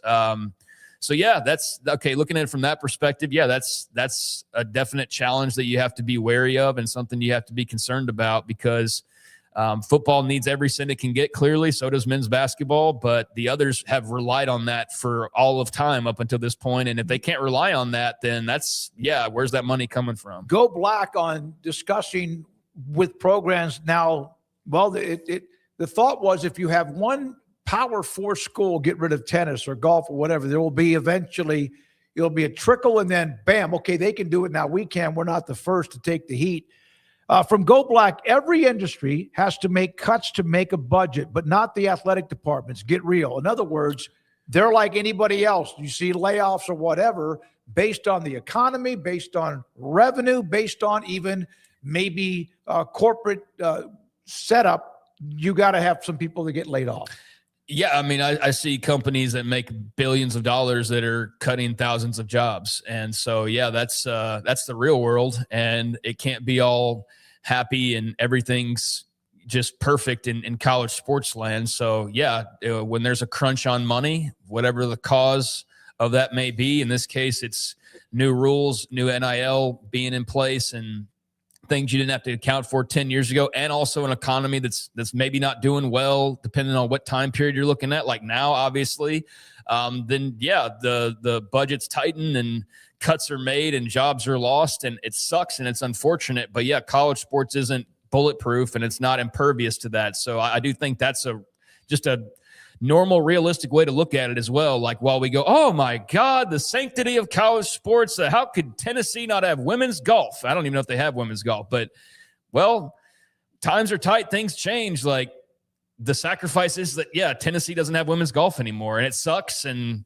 hate it for the girl who grew up to play golf in Knoxville, but like, that's the real world, right? So yeah, I mean, I think that's a point just right to the heart of the matter is things have been a certain way for a long time, but things change and money changes. And in this case, we're seeing that play out in real time. We just don't know like what the end thing looks like just yet. And I think that's kind of where people are nervous, is like, if you do look up in 5 years, and Michigan, well, they're probably not a good example, but like, you go from having like 15 varsity sports to having like 4, then like 11 club teams, you know? Yeah, that's going to be a problem. And some NCAA sports now certified started out as club teams and eventually got bigger, and the NCAA brought them in under their umbrella. We'll have Antonio Morales from theathletic.com is next. We brought up that AI recruiting, college football. It's an infiltrated college football recruiting. We discussed the Brian Kelly note. Antonio Morales, he's next. And this is 365 Sports. Allen Samuels, Dodge, Chrysler, Jeep, Ram, Fiat. Loop 340 and east of 84 in Waco. Ted Teague, of course, is the general manager and CEO. David Gray handles the sales department, and many others that are very involved in making sure your experience when you go to the dealership is a good one, and that you get the information you want, you get the opportunity to test drive the car, SUV, or truck you want, or all of the above. I bought a car from the pre-owned inventory back 6 years ago. Beautiful car, really nice. Was surprised that it was there, and I kind of had to dig around. I didn't want to buy anything. I didn't want to have to do a loan. I liked the car. It has been so good. The only time there was an issue was when something flared up, and actually it was from the big boys up in Detroit. They fixed it for me. So there we are with that. Allen Samuels, Dodge, Chrysler, Jeep, Ram, Fiat, Loop 340 and east of 84 in Waco, and the deals, they continue. They've been doing this for a while, and now the deals are a declaration of deals, including a new Ram 1500 Lone Star with $13,000 off plus 2.9% financing APR for 72 months, or choose 0% APR for 36 months on the Ram 25 Laramie Crew Cab. That's available too. Qualified buyers can also make no payments for 90 days. Ask them when you get there. All prices, of course, plus tax, title, and license. Allen Samuels, Dodge, Chrysler, Jeep, Ram, Fiat, Loop 340 east of 84 in Waco. It's in the major leagues for 24 years. And let me tell you, I can feel it in my joints. Shoulders, elbows, and knees. Trust me, pain doesn't retire when you do. I tried everything to get rid of the pain. Nothing worked until QC Kinetics. Baseball legend Roger Clemens and other patients are getting lasting relief with QC Kinetics regenerative treatments. No surgery. I trust QC Kinetics. You should too. Let's commit to getting rid of all the pain. Schedule your free consultation today. QC Kinetics. Better starts here. With over 25 years of excellence in IT, Carrion Solutions is your trusted technology partner. From managed IT services to cutting-edge cybersecurity, our expert team delivers tailored solutions that drive success. Our portfolio includes products such as Veeam, Bitdefender, Microsoft, Cisco, and Fortinet. Call David Carrion and his team of experts. Call 888-522-2221 or visit us at carrionsolutions.com. Established in 2007 and independently owned, Alliance Bank Central Texas is committed to helping families and businesses meet their financial goals. From their tellers to their board of directors, they know the importance of superior service and competitive products. Customers have confidence knowing that their financial needs are in good hands. It's your bank, Alliance Bank Central Texas, with 2 Waco locations, 4721 Bosque Boulevard and 191 Archway Drive on Highway 84, and at alliancebanktexas.com. Member FDIC, an equal housing lender. Hello, I'm Camille Johnson with Camille Johnson Realtors. We specialize in selling residential real estate agent all across our community, and we love serving all types of families. We have been in business at Camille Johnson Realtors for almost 9 years, and I have been a residential real estate agent for almost 40 years.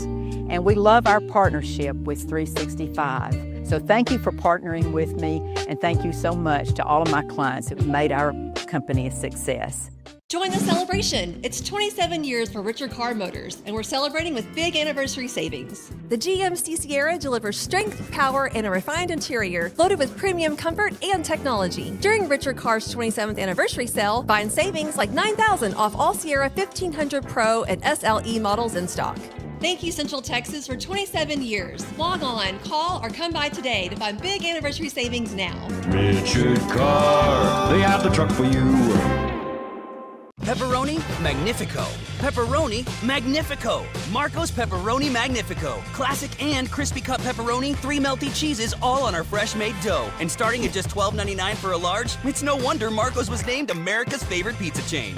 This 4 o'clock hour is brought to you by Stonewood Dental, your one-stop shop for your dental needs, specializing in teeth cleaning, fillings, crowns, sealants, root canals, IV sedation, extractions, implants, bridges, dentures, full mouth restorations, and bioaesthetic dentistry. Our priority is your comfort from the moment you walk through the front door. Stonewood Dental in Robinson, Texas. It's time for the Smoke Show on 365 Sports with Craig Smoke and David Smoke. All right, here we go. This 4 o'clock hour, we're halfway through it. Bob Thompson will join us, former Fox Sports executive and CEO.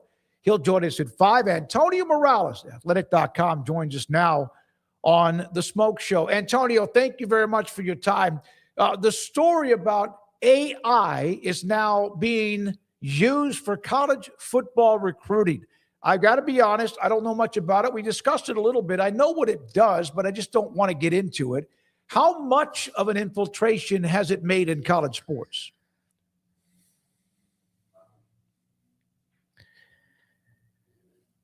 We got him? All right. Okay, we don't hear Antonio.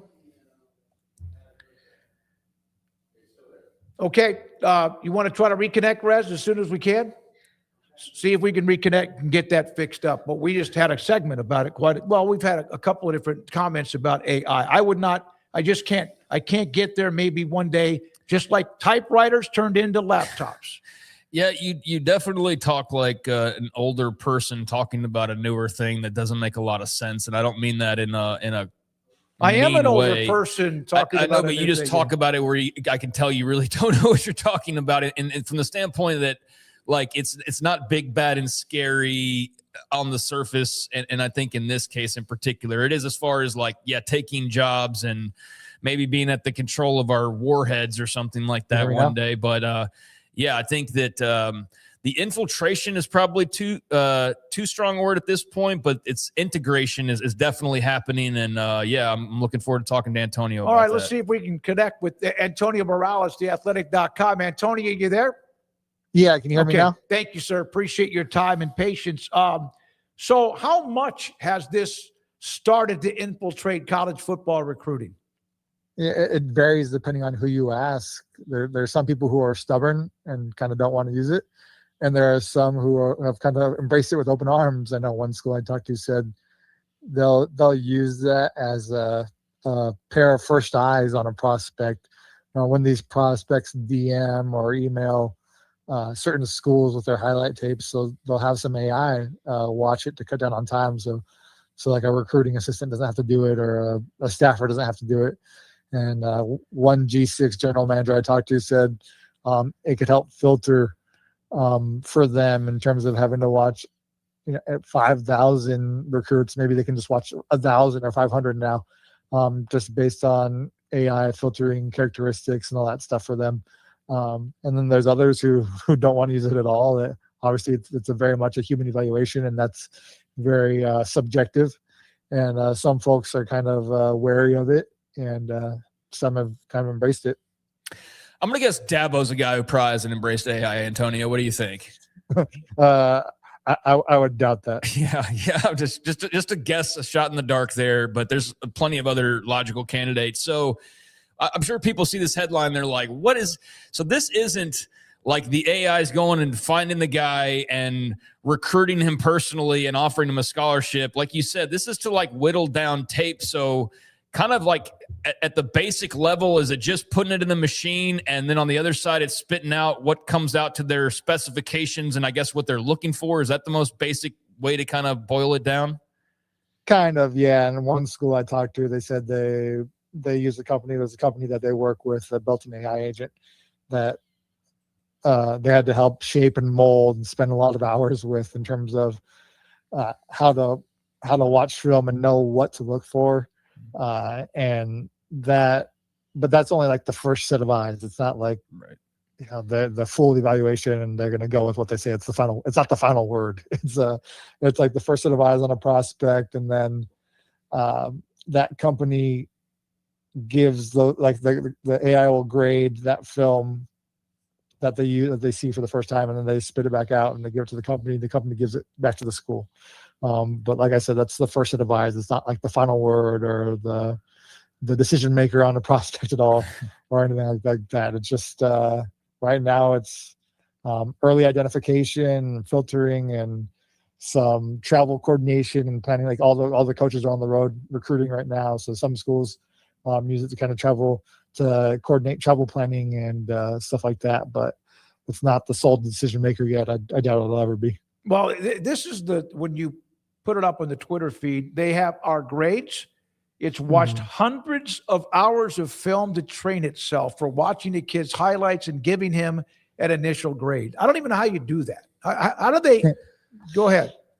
There's a lot of people that have questions about how they do it too. It's pretty interesting. I know somebody I talked to is skeptical of it. It's like, how do you look for lateral mobility or a stiffness in a player, or change of direction and things like that. So there's a lot of questions about how it works. It's still kind of unclear.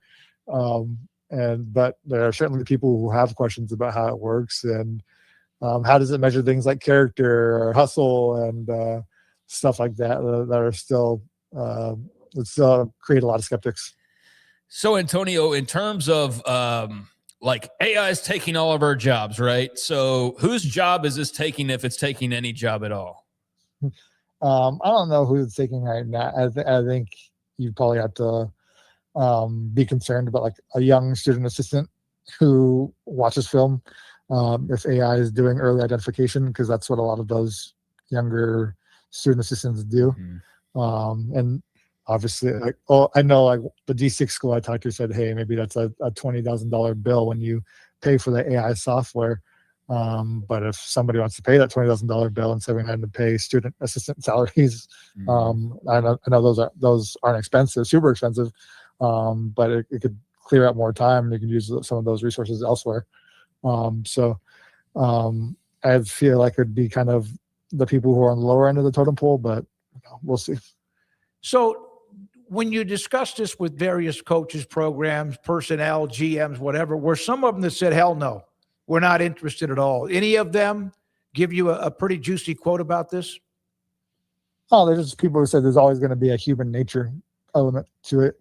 And how much is AI? Like somebody said that my 6-year-old niece could watch like a 5-star prospect. He could watch their highlight tape and realize they can play football. It's not, try not to overcomplicate it. The hard part is recruiting and going out there and recruiting those players and beating other schools to sign them. And AI can't help with that. So, there's always going to be that human element to it that needs to be done in recruiting, and obviously AI can't solve all of that. So, Antonio, when you started to dive in and talk to your sources, is it more practice than you expected at this point, or being more implemented widely across the country? Is it still what you would describe as limited? Like, based on I guess if you had to have guessed when you started off talking about this, is it more or less widespread than you figured it would be at this point? I think it's still kind of around the early stages. I think obviously as AI becomes more advanced, I think we'll see different iterations of it in the future, depending on how it's used, and we'll see how kind of wide scale it is. But there's some pretty big schools who don't use it a ton right now in terms of evaluations and stuff like that. So I think it's still in the early stages. I wouldn't say it's super widespread. I talked to some coaches and they're like, I don't think we use it too much. It's mostly the personnel people I've talked to. And like I said, some of them are skeptical and some of them are embracing it. So I would still say it's kind of too early to tell right now. It's very polarizing, isn't it? The whole subject. Like I'm imagining people who read it, there's probably some be like, yeah, this is brilliant. And then some that are like, it's the devil and it's no match for a regular graduate assistant watching film. I don't know. I think in general, your article or just the conversation globally, it's just we're in a weird spot with AI that I think we're still kind of figuring out. And that just applies down to this level as well. Yeah, I would agree. And I think that's what I try to kind of paint in the story as well, is like, even though some people are using it, doesn't mean it's a widespread thing. It's just starting out and people are still trying to figure out how to wrap their arms around it and how to use it best. I think in college football, all these programs for years now have been trying to find how to be efficient, and they're trying to find every efficiency possible. And I think the ones that kind of sorted out with AI and try to figure out how to be more efficient, how to help it kind of reduce the time spent on the little things that maybe could be done by AI will kind of gain an advantage. All right. You have to answer this without laughing or spit giggling at the beginning. When will AI start to actually create AI recruits? Well, in the story, there is, I mentioned that doctored highlight films that were created by AI, but AI isn't perfect, and they make mistakes too. And so like when you saw the highlight film where it was all AI produced, like there was an 11-yard line and other inconsistencies in the highlight film. I noticed like there's a 20-yard line logo that was missing. So these these personnel people, they said, oh, we've been dealing with doctored film, like manipulated highlight tapes for years, like that are sped up or whatever. They're like, always watch the refs and watch the fans in the stands and stuff like that. So they've been used to doctored highlight tapes, and they're certainly keeping their eye out for more with the use of AI. Yeah, I've seen some of those doctored ones, and you're right, like missing yard lines or a guy jumps like 20 yards, and yeah, it's crazy. Crazy. But I always wondered too with those, even going back to like the guys who would speed up, like what did you think was going to happen when you get on campus? Was the goal just like get a scholarship and then you're just free after that? Like eventually you're going to have to go out there and play football, right? Like that's just always been kind of funny to me. Yeah, exactly. It's like, and if you lie, it's it's only going to hurt you. Yeah. So there's no winning with that. Like they're going to see you live in person eventually. So you can't fake your way around that. So there are fake highlight tapes. Yeah, there's some highlight tapes out there that people are using AI, and you can tell like the way a guy it looks unnatural, or there's yard lines missing, or whatever. Yeah, and then the formations are weird. Yeah, the formations are strange. Like, yeah, so AI is like it's not perfect. You can still spot a lot of it. It's but yeah, I don't know what the end goal is there, other than just go viral. Antonio, I guess that's for some guys just all they're looking for, right? So maybe it's just to go viral for a day or so. Well, one of my favorite feeds is the animals, like the rescues or whatever, and now they're getting to the point now where it's insane. Oh, there's some AI in that, I can guarantee you. Absolutely. Yeah, absolutely. Like the snake that's bigger than a warehouse building as it continues to like chomp away at raw metal. Yeah. Yeah, I mean, yeah. Yeah, I'm sure some of those are real and then some of them are not. So it's you got to just double check on everything you watch or listen to or read nowadays. That's what was the reaction to your story overall, Antonio? I think a lot of people in the industry were interested by it. Just people. I think there's a lot of just interest there, and I'm trying to learn more about it because, like I said, it's still in the early stages, and so I think people found it interesting, and obviously some were kind of turned off by it. Some readers were, and then some found it interesting. So. Like I said, it's a wide spectrum when you're talking about AI and the reception towards it. So I think you're always going to have a lot of opinions. So Antonio, let's leave on a football note, man. I know you've written about a lot of different things, so can't really cover all that ground. But just for example, here in the last 24 hours or so, the AFCA putting forth some recommendations, eliminating conference title games, one bye week every year, even though that was kind of just random anyways. But your thoughts on just kind of where's your head at right now in college football in this offseason? Where do you find yourself when you're thinking about the state of things? Kind of where does your mind wander off to, and your thoughts on just some of the ideas being thrown out there? I always try to like every offseason, because every offseason is so kind of exhausting with playoff stuff and realignment and everything else, and a lot of stuff I don't like. And so like I just try to like focus on the football, and but obviously the 2014 playoff, I'm like, man, is this going to ruin the regular season? It's going to be so unappealing, and it's going to make some of these big regular season games so meaningless and all that. And I know the Big Ten commissioners really trying to sell it, but man, it's a tough sell, and it's a very unpopular one. And I get why it's unpopular. It's like the college football regular season is so great, and when I was younger, that's why it became my favorite sport, because every week mattered. And sure, it'll open a wider range of playoff games in November or something when the 24 seed, when whoever's trying to get the last 24 seed or whatever is trying to get in, but it's just chipping away at the college football regular season and all the stuff that made college football so fun and so different compared to the other sports. So it's a tough sell, and we'll see where it goes. Last question, and this is about what the Big Ten just announced, the distribution of all that revenue, which is massive.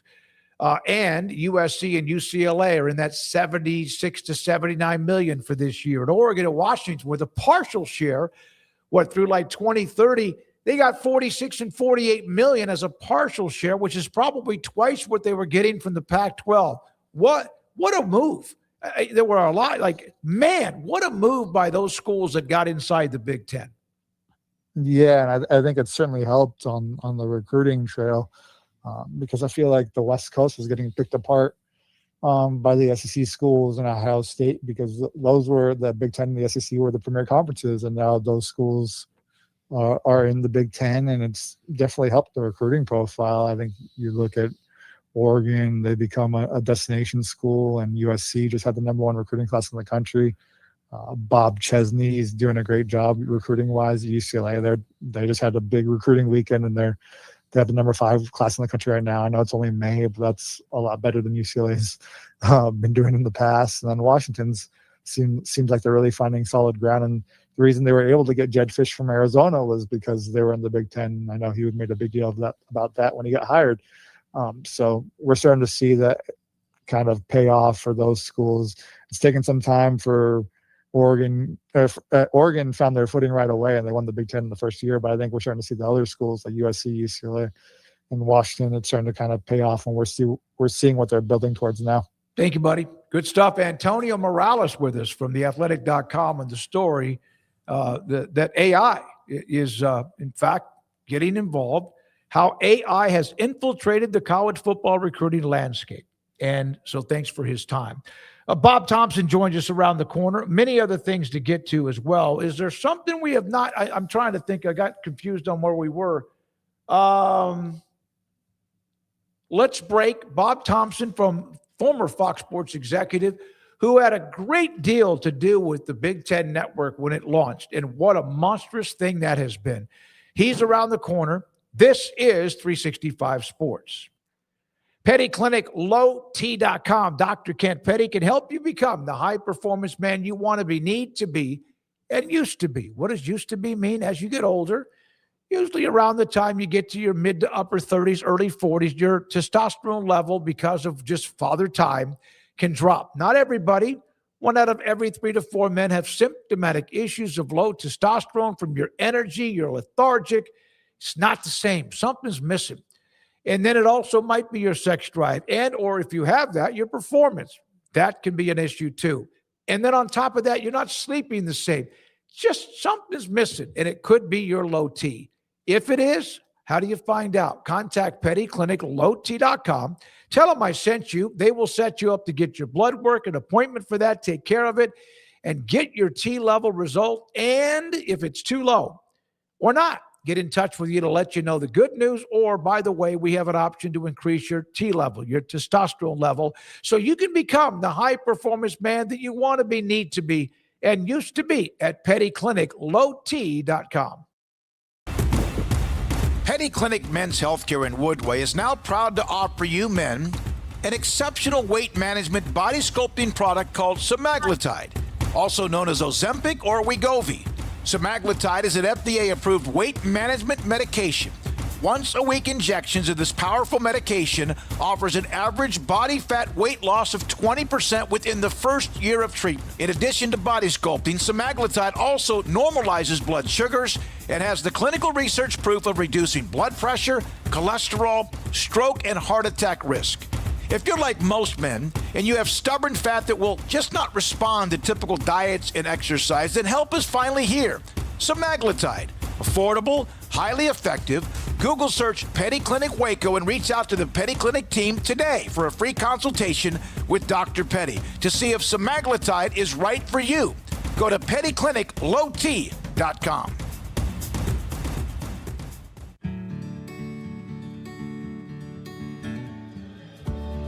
Whatever it is you wrangle, whatever seeds you sow, no matter what you nurture or what you choose to grow, at Texas Farm Bureau Insurance, we're proud to protect all Texans. When you play hard, sometimes you fall hard. Sports injuries require special treatment. At Southwest Sports Medicine and Orthopedics, our team of expert doctors provides athletes and active adults with comprehensive sports medicine care, diagnostics. Whether you're in high school, college, or beyond, we'll help you get back on the field. Call on the team physicians for Baylor Athletics. Call Southwest Sports Medicine and Orthopedics.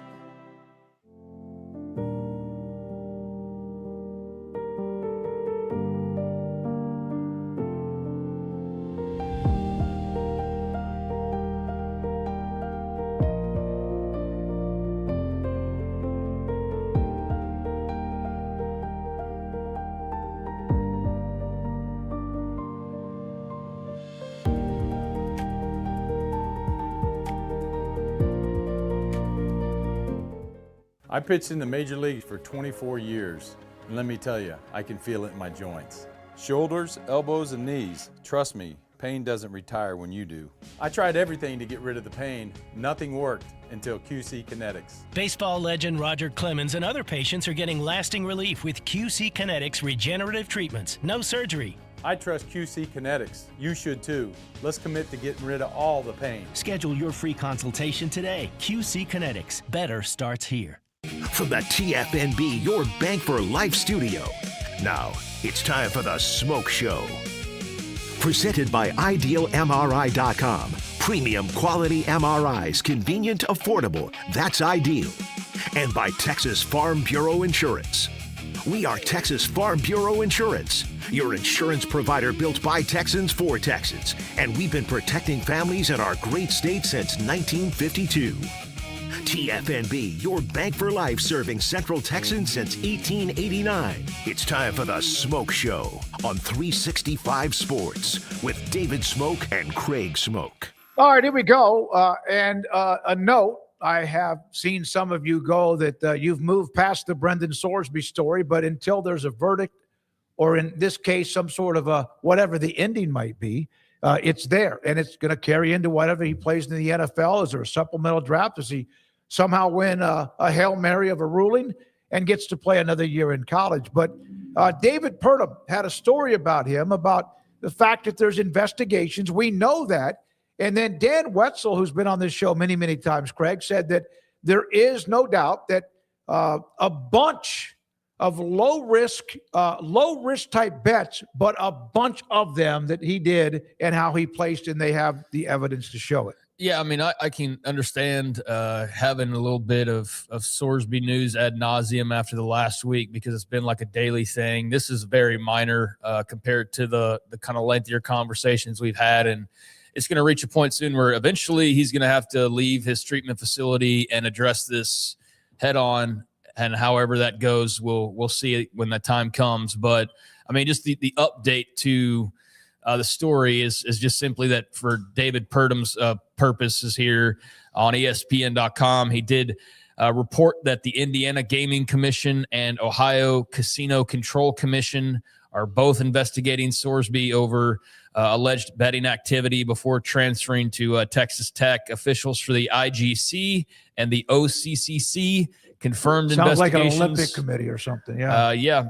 Confirmed investigations to ESPN, but provided no further details. Kentucky Horse Racing and Gaming told ESPN it's aware of the case, working with the NCAA, which is also investigating Sorsby. So I mean, that's just kind of the deal, is that now you've got these gaming commissions in Indiana, Ohio, and also Kentucky Horse Racing and Gaming. So that whole little Midwestern area there has got Sorsby's receipts all over it. And so they're all now doing their own investigations. And the thing about it for him is that there's like the simple cut and dry of, oh, well, he was just a young man betting on baseball or whatever. And we know about the thousands of micro bets like that. We broke that down. I mean, he was probably at a game, doing a couple dozen, doing it almost daily. And yeah, you can get to thousands of bets that way quicker than you realize.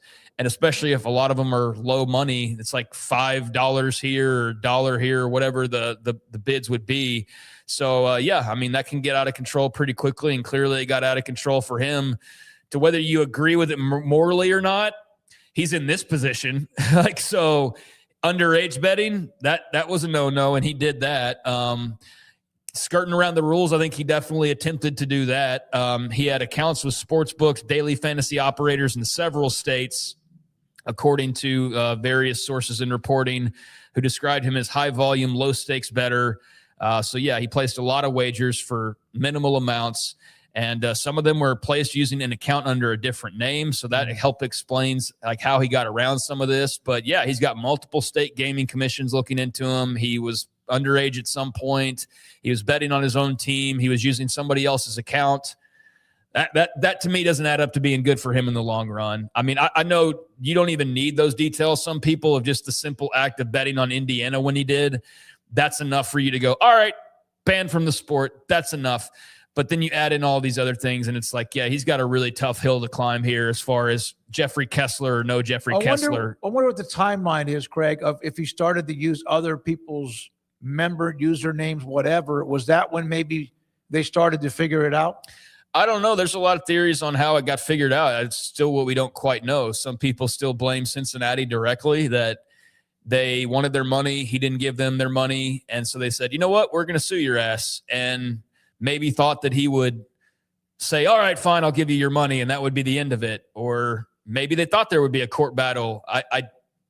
I just, that part's very fuzzy because Cincinnati clearly didn't think this all the way through, if in fact that was the case. Because if they knew about things and then they were pressing the issue or hanging it over him in some way, like, you're only going to find yourselves in trouble. So I don't know if I buy that necessarily, but I know that's a route that a lot of Tech fans I've seen have gone, of pushing the blame over to Cincinnati, not entirely away from Sorsby, because let's be very clear, he's the one making these bets, he's the one making these decisions. Like, but as far as the potential cover-up goes, yeah, there's some things that we still don't quite know about Cincinnati's handling of everything. Tech, I think for the most part, their hands are clean. Like, the only thing you say about them is, how should did you have not known know more? Yeah. And you've brought that up, and like, I agree to an extent when you're making multi-million-dollar investments in guys, but I also don't think they're just blindly signing guys either. I think they're doing some due diligence, but is there now an extra layer that you must do? Like, yeah, probably in light of this story, there will be even more investigations into especially high-profile guys that you're making a huge investment in. But I don't like blame them for this issue because, okay, they didn't have a fully built out betting operations like center to track every athlete, because they probably didn't think they'd need it, because they didn't think the guy they went to go get quarterback is having all these issues. But yeah, the benefit of hindsight, wish you would have probably done a little bit more, but Yeah, there's nothing nefarious about that. You Is my can get point. online and find out if a guy's had a DUI or he's been like arrested for something, but that would be interesting. And then you wonder, he's been on campus since January. Was he able to, even then, for the last 2 or 3 months, I don't know this, start even gambling while he was on the Tech campus? It's so many unknowns. And the good news is, about an FBI investigation or whatever, they're going to have evidence. They're going to find all of it, and they'll be able to start to put it all together. Yeah, I mean, like, all this speculation, it can be kind of fun, but there's a bunch of blanks that are missing information. And so I don't have the full picture, so I won't pretend to know, like, what direction to point the finger, other than, like, hey, Cincinnati, you have some explaining to do, and I'm open ears on that. Texas Tech, did he gamble while he was there? And even if he did, was it anything against the rules? Because if he was just gambling on UFC fights, then that's not a big deal, and that's not a breaking of the rules. So yeah, I mean, there's stuff like that. I mean, the basic deal is this: he was underage at some point. He was betting on sports he shouldn't have been betting on, microtransactions or not. He was using other people's accounts. This is across multiple states. He's got multiple investigations now going, and yeah, he had just a lot going on, man. So, like, I've wondered all along. I'm very much the person that typically gives people the benefit of the doubt, and I'll give him, and I have so far given him the benefit of the doubt of this check into treatment, that it's all legit and it's not just to try and skirt maybe some type of punishment. But the one part I wondered about was, if you go into treatment, I hope you're doing it for the right reasons. If you have a problem, the one thing I have come to the conclusion on is he definitely had a problem. Like, maybe not in the eyes of a typical 22-year-old who's just grown up this way and they've been on DraftKings since they were 17, borrowing a buddy's account or something. That's not me, though, nor my people, and not how I was brought up, and because mostly it just was a different era, so we didn't have that accessible. Maybe I would have gone a different route, but I'm actually thankful I didn't. And from the outside looking in, I can see where, and I've actually seen some of this of just people like, it's not that big of a deal. I think those people have a problem themselves, most likely, because I think if you're talking multiple states and underage and all, and breaking, like, it's a lot. It's a lot to process, and it's a lot for Jeffrey Kessler to have to try and defend. So I'm very interested in how he's going to go about doing that. Yeah, it will be a bunch. When we come back, Bob Thompson, former Fox Sports CEO, he was a huge part of the Big Ten Network. He has given us, oh my God, so much great information and knowledge and opinions and more. His thoughts about the Big Ten's distribution and looking back on how it all began and what's forward with college sports and TV and revenue and more. This is 365 Sports.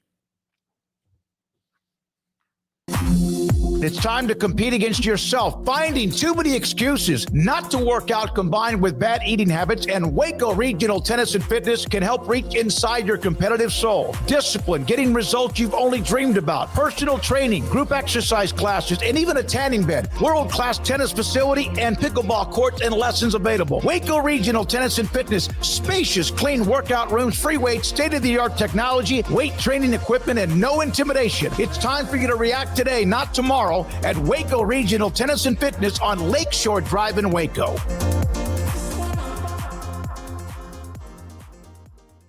I have a lot of friends reach out to me about buying vehicles for their fleet and their business, and I always recommend Allen Samuels. You see a lot of businesses running different brands, but I really think Rams are the best looking ones out there. They're going to take care of you. They're going to make sure that you get what you need, and they're always going to take care of you on the service side and the sales side. Like Allen Samuels always said, Waco has a lot to offer, and so do we at Allen Samuels Dodge, Chrysler, Jeep, Ram, Fiat. Come by, let's be friends.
This 5 o'clock hour is sponsored by Edward Jones Financial Advisors, Ben Erlinson and Brad Wilson in Waco, and Cam Heathcott in Conroe, with an individualized approach to addressing your financial needs, including education, savings, planning for retirement, and protection strategies. Edward Jones Financial Advisors, making sense of investing. Experience the difference for yourself. It's time for the Smoke Show on 365 Sports with Craig Smoke and David Smoke. When you look under Bob Thompson, principal, Thompson Sports Group, but also former Fox Sports Network, Fox Sports International president, and the Big Ten Network co-founder, he has a wealth of knowledge. He joins both Craig and me, David Smoke, on 365 Sports. And, man, it's great to see you.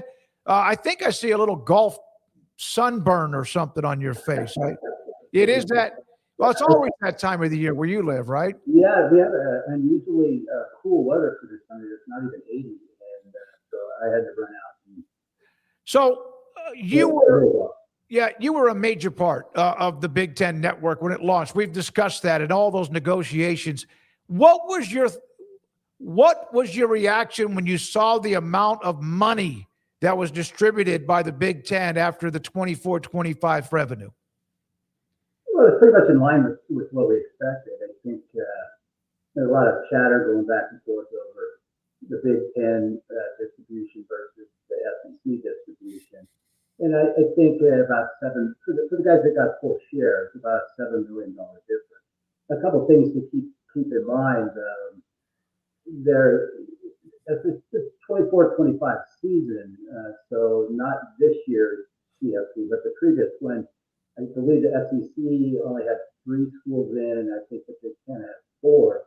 Whereas this coming up season, what just happened, and it will be reported next fall, the CFP, certainly the SEC had 5, and the Big Ten only had 3. So, although the Big Ten schools got a little further, I think, in the scheme of things, I think that the numbers will probably kind of equalize next year. But it's not a huge difference. I think, the people got to go, what the heck's going on? It's probably Oregon, Washington, Texas, and OU, the OU, Oregon, and Washington get half, and Texas and OU get like a third or 20%, even that 20% of what the full shares are.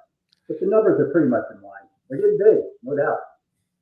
Bob, if you don't mind, we're going to take a break. Your audio is kind of garbled and hollow. I don't know if that is your mic or it's on our side as well, but I don't want you to be on with us for too long without us being able to actually hear everything you're saying. Okay. All right, let's take an unscheduled break, just a minute or two, and then see what we can do to try to get the mic with Bob Thompson on his end or our end. This is 365 Sports. Petty Clinic Men's Healthcare in Woodway is now proud to offer you men an exceptional weight management body sculpting product called semaglutide, also known as Ozempic or Wegovy.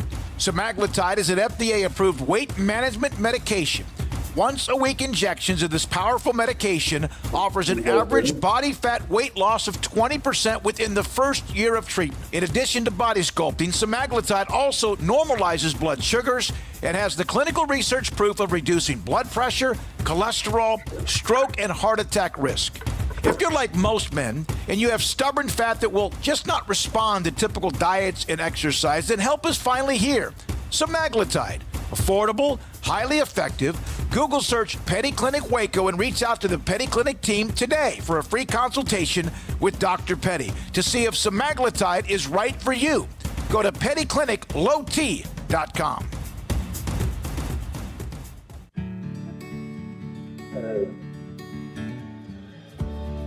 Whatever it is you wrangle, whatever seeds you sow, But it's just, I was trying to change it out. no matter what you nurture That's fine there. or what you choose to grow, at Texas Farm Bureau Insurance, we're proud to protect all Texans. When you play hard, sometimes you fall hard. Sports injuries require special treatment. At Southwest Sports Medicine and Orthopedics, our team of expert doctors provides athletes and active adults with comprehensive sports medicine care, diagnostics. Okay. Whether you're in high school, college, or beyond, Can you give me an we'll ounce? help you get back on the field. Call on the team physicians for Baylor Athletics. Call Southwest Sports Medicine and Orthopedics. No, I just changed mics and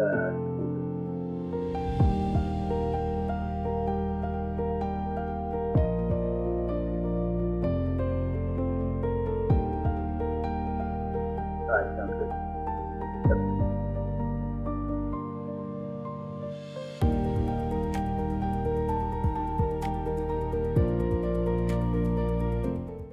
I pitched in the major leagues for 24 years, and let me tell you, I can feel it in my joints. Shoulders, elbows, and knees. Trust me, pain doesn't retire when you do. I tried everything to get rid of the pain. Nothing worked until QC Kinetics. Baseball legend Roger Clemens and other patients are getting lasting relief with QC Kinetics regenerative treatments. No surgery. I trust QC Kinetics. You should too. Let's commit to getting rid of all the pain. Schedule your free consultation today. QC Kinetics. Better starts here. From the TFNB Your Bank for Life studio. Now, it's time for the SMOAK Show.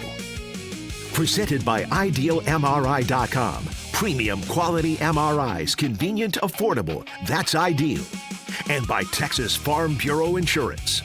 We are Texas Farm Bureau Insurance, your insurance provider built by Texans for Texans. And we've been protecting families in our great state since 1952. TFNB, your bank for life, serving Central Texans since 1889. It's time for the SMOAK Show on 365 Sports with David Smoke and Craig Smoke. All right, we're going to try to see if we can get back in contact with Bob Thompson, again from Thompson Sports Group. Bob, are you there? I am here. Can you hear me better now? Yeah, it's about the same. What do you think, Craig? Yeah. About the same? Yeah. All right, we're going to call you. Go ahead and shut down your computer. Rez, please just pick up if you can and call Bob. We'll get him on the cell phone and hopefully a much better connection. We appreciate it. And I do have Dennis Haiti with a question. I'll try to get to that when we get Bob on the phone here in just a second. Yeah, sometimes the gremlins work their way through the system, and sometimes we can't get everything working properly. But Bob will be with us in just a second to to talk, the way I could kind of make out what he was saying as far as that first answer, and you'll need to re-ask that question, I feel like, to so that everybody can hear. But it sounded like it wasn't as bad of a thing as it's being positioned as, this whole Big Ten making $1 billion more than the Big 12. That might be a separate thing, or the ACC. Hold on. All right, here we go. Yeah, we're gonna call you back. What a segment. This is an all-time radio Hall of Fame segment right here. But Okay. I don't know about It's the live billion radio podcast, whatever. Yeah. I know. I've been a part of it for a long time. I'm just commenting on it as we go along here, but I'm very well aware things don't always work. So I was just trying to say that I think the $1 billion gap between the Big 12 and the ACC, that's one thing. But it sounds like from the SEC narrative standpoint that wasn't, to him at least, based on what I could tell, as big of a deal as maybe it's being made out to be. But we can reconnect and re-ask him that question. We got him, Rez? We have him. Bob Thompson with us on 365 Sports and the Smoke Show. Sorry, Bob. So huge amount of money, more than I think. Well, this is going to lead to that. But your thoughts about how much it was? Did it surprise you? And think about what both USC and UCLA and even partial shares with Oregon and Washington, what they got compared to what they were getting. Was that for me? Sorry. Yeah, that's you, Bob. Got you. Right. Sorry, leave it to the TV guy to have audio and problems. So yeah, I think the new schools, certainly compared to what they were getting at the Pac-12, especially UCLA and USC, get 70+ million. That was a home run for them. Now UCLA has to pay Cal some money for abandoning them at the Pac-12, and I think Oregon and Washington, even though it's half, it's still better than what they would have got at what they were looking at the Pac-12. So, I think all in all, they're pretty happy. They'll be all getting the same amount here in a couple more years, and it'll just go up from there. So, Bob, how do you look at this from like the conference comparison perspectives? Because from the Big 12 point of view, it's very jarring. The Big 10, just as in totality, is making $1 billion more versus what they're making. Like doesn't matter how much PE you want to try to pump in, like that's not make upable. But maybe it's already kind of what you expected anyways. But the SEC, you see some of the reaction of like, well, wait, that's like $300 million more than we're making. Is this all an overreaction, or is that legitimately a concern for one Big 12 ACC, but also maybe even the SEC as well? Good question, Craig. I think for the ACC and the Big 12, it's just a big concern. Like you said, you're not going to make that up, taking loans and things like that. I think for the SEC, it might be a little overblown. A couple of things, as I was mentioning, I don't know, these numbers are for really last school year. Right. And so they didn't show the fact that as in 26, the SEC had 2 more teams in the CFP. We won't see those numbers until next year. Or next fall when they release their IRS filings. The other thing that the SEC's got to figure out is they got to get to 9 conference games. That would be the quickest way to add some dollars to their distributions, is get that 9th conference game. I'm sure ESPN would pay more, but they've got to have to get rid of that kind of cupcake game late in the season that they've had for so many years. So, if I'm the SEC, I don't get upset or get a couple million or $7 million in the scheme of things isn't huge when so much of the revenue that's distributed moves from year to year, whether depending on how many NCAA units you're getting credit for, how your teams do, and how many bowl games and how they do in the CFP, those type of things. That's a small amount, a dollar difference. The ACC and the Big 12, though, they've got to do some thinking on how they can narrow that gap. Otherwise, there's a problem going forward because the separation is probably only going to get bigger. Yeah, you would think so. Again, this is the Smoke Show, 365 Sports. Craig Smoke and David Smoke. Why did NBC sell back the Big Ten championship game? That was a little mystified me a bit as well. I can't really answer that. I know they talked about trying to unload it with the Amazon or somebody like that, and I'm sure that Fox, being the kind of the overseer of the Big Ten rights had some sort of first refusal. It had to go back to the other partners before it could go outside. But I'm not sure if they just felt they were better off just putting the money in their pocket and, going to live on the Sunday night football, baseball, and NBA that they got going on and the Olympics that they had. So it was probably a combination of things, clearing the decks for some, put some money in their pocket and moving on. So, Bob, it looks like we are on a steam train rolling towards the 2014 playoff, probably sooner rather than later. I guess my first thoughts are like from a scheduling perspective, how would having 8 first-round games work when you're already kind of limited on the real estate that you have with the NFL, right? Are we talking like 4 games Friday, 4 games Saturday? How do you think they would go about setting a situation like that up moving forward? I think a lot of it depends on if they move the schedule back, which I think they pretty much have to do if they want to finish this thing in January, to week 0, and then start, I'm assuming if it goes 24 games, at least the talk seems to be that champ games may not be around anymore. Right. And so you would try and between Thursday, Friday, Saturday, probably get all the games in, and try and stay away from the NFL to the extent you can. I just don't know that that's going to be entirely possible playing on those days, because that certainly on Thursday and Saturday, the NFL is going to be playing in December. So the SEC is obviously a meal ticket for ESPN and vice versa, or ABC. Did the SEC cut itself? They're doing well. Don't get me wrong. But you know that. I know that. Everyone knows that. But did they put all of their eggs in one basket, and the Big Ten now has more of like different angles to have their games televised and making more money? I don't know that is in fact the case. I think if you go back and remember, the cable part of the ESPN deal was done during COVID. So that deal's been in place since 2020. Then they took, shortly after that, they went to CBS, the SEC, to see if they could get them to extend and increase. And the CBS, as they said for a number of years, said they weren't interested. And so they did the deal with ESPN.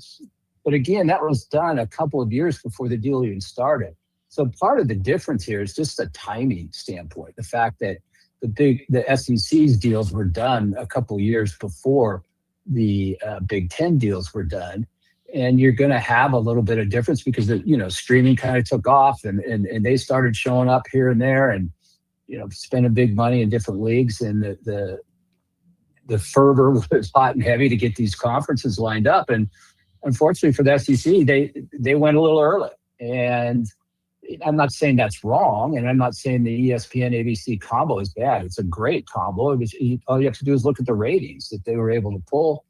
And by having all their games on those 2 channels, along with, the SEC network games, they've got it all in, one silo, and that's a good thing. I think that, the Big Ten went with more NFL type model, which makes sense given Kevin Warren kind of came out of the NFL while he was commissioner, and you're going to have some differences, but I'm not real alarmed by it, and nor do I think anybody at the SEC should be either.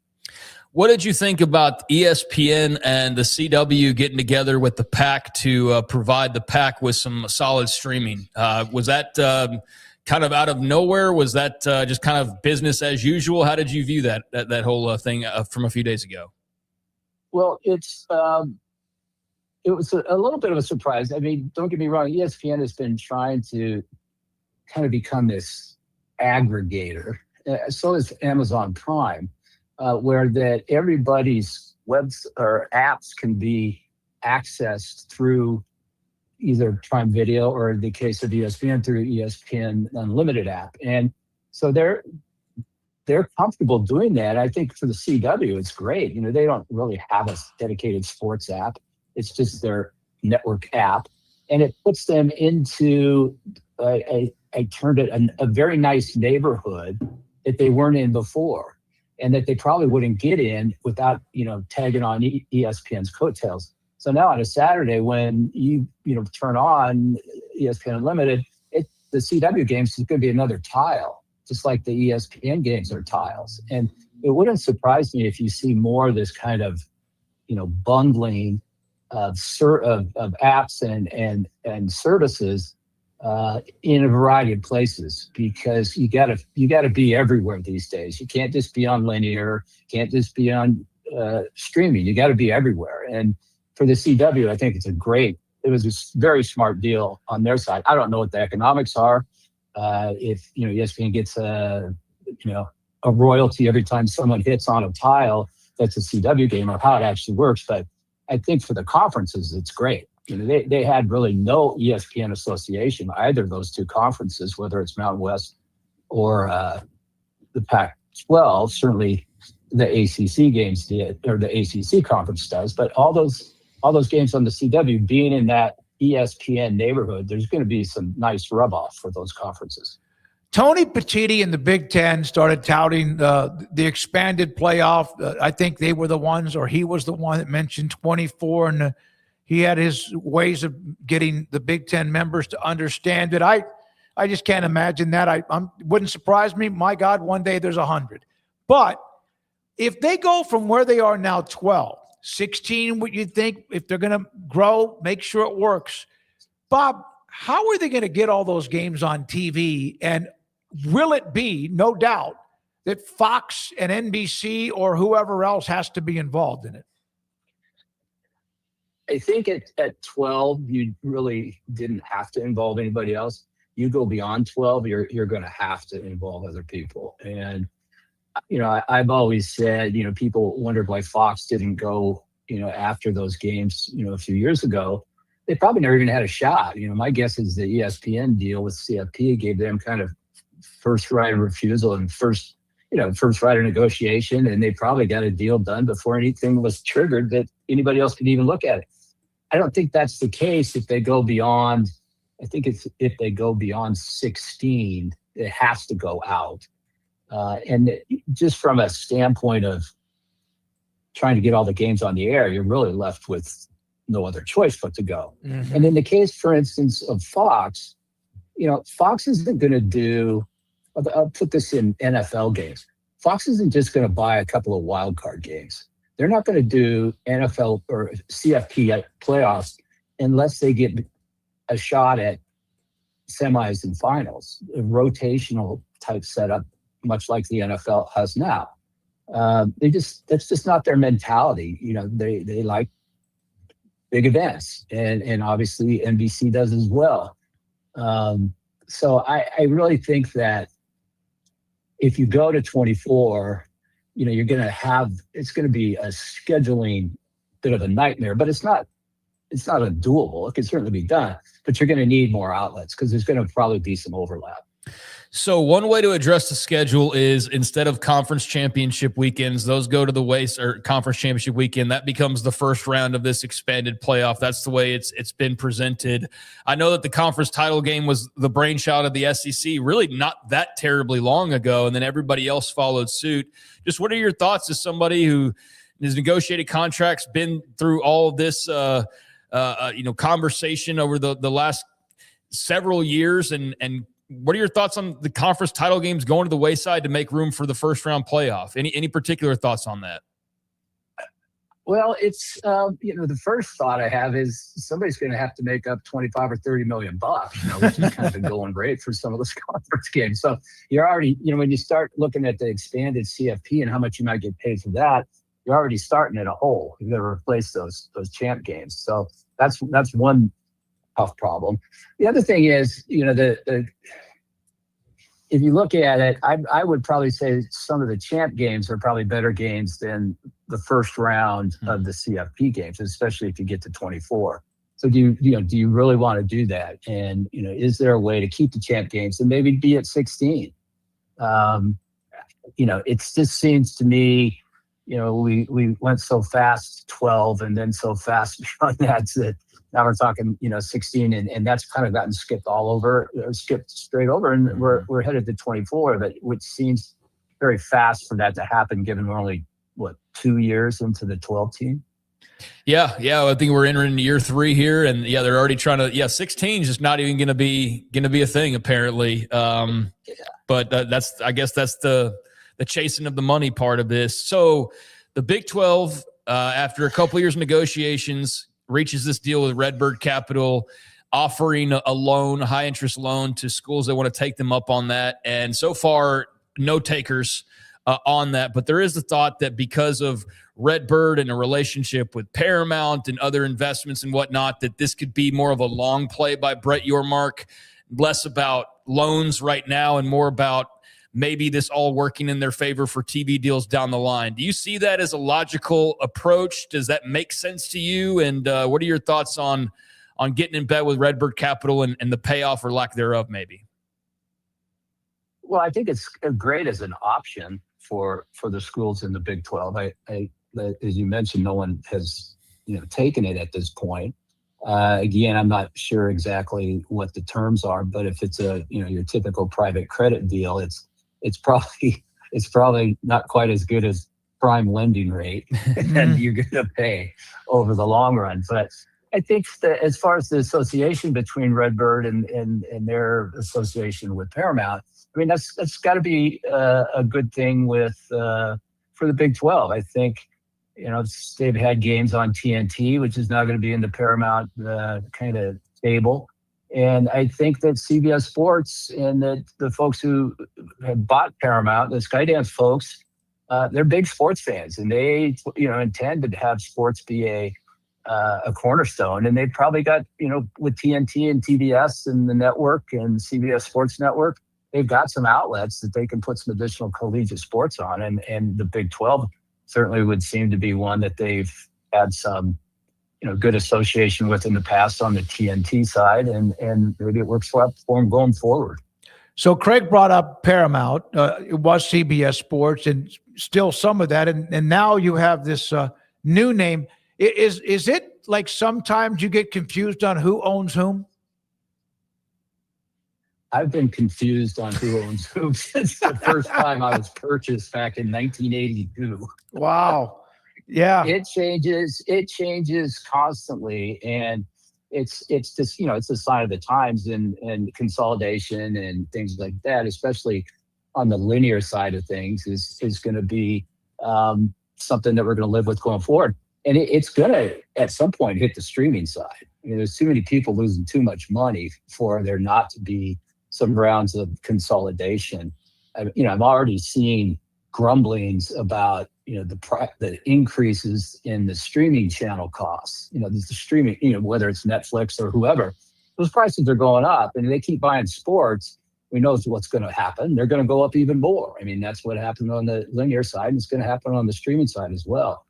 So get used to the consolidation, get used to the different ownership levels, and get used to the prices going up, because the sports aspect is very expensive, and it is though something that each of these streaming outlets and linear networks feel that they have to have. How much do you think? Like $1 now 50, or 50 is now 100, or whatever it might be. How much higher can these things go, or will we not know until the NFL decides how much they want to eat the earth? Well, that's a big one coming out, and I think there's been a little pushback from the networks vis-a-vis probably the FCC and some folks in Washington about the fact that the NFL just midterm just all of a sudden wants to double their money, and that's going to be there's a trickle down effect with that. Now, I don't think they're going to get double, and I don't think it'll just be over the existing term. If I'm a network and knowing the kind of the Fox mentality, they might not be adverse to paying some more money, but they're going to want extra years. So they're going to want an extension, so that they have certainty going forward. That's the most important thing for guys in the sports world, is to have some level of certainty as to what content you have kind of in your stable. So if they're going to go forward and pay more money, they're going to want more years. And there's only so much money kind of in the ecosystem of sports. And so what's going to happen is some people are going to lose. Now, is it the top tier of college football?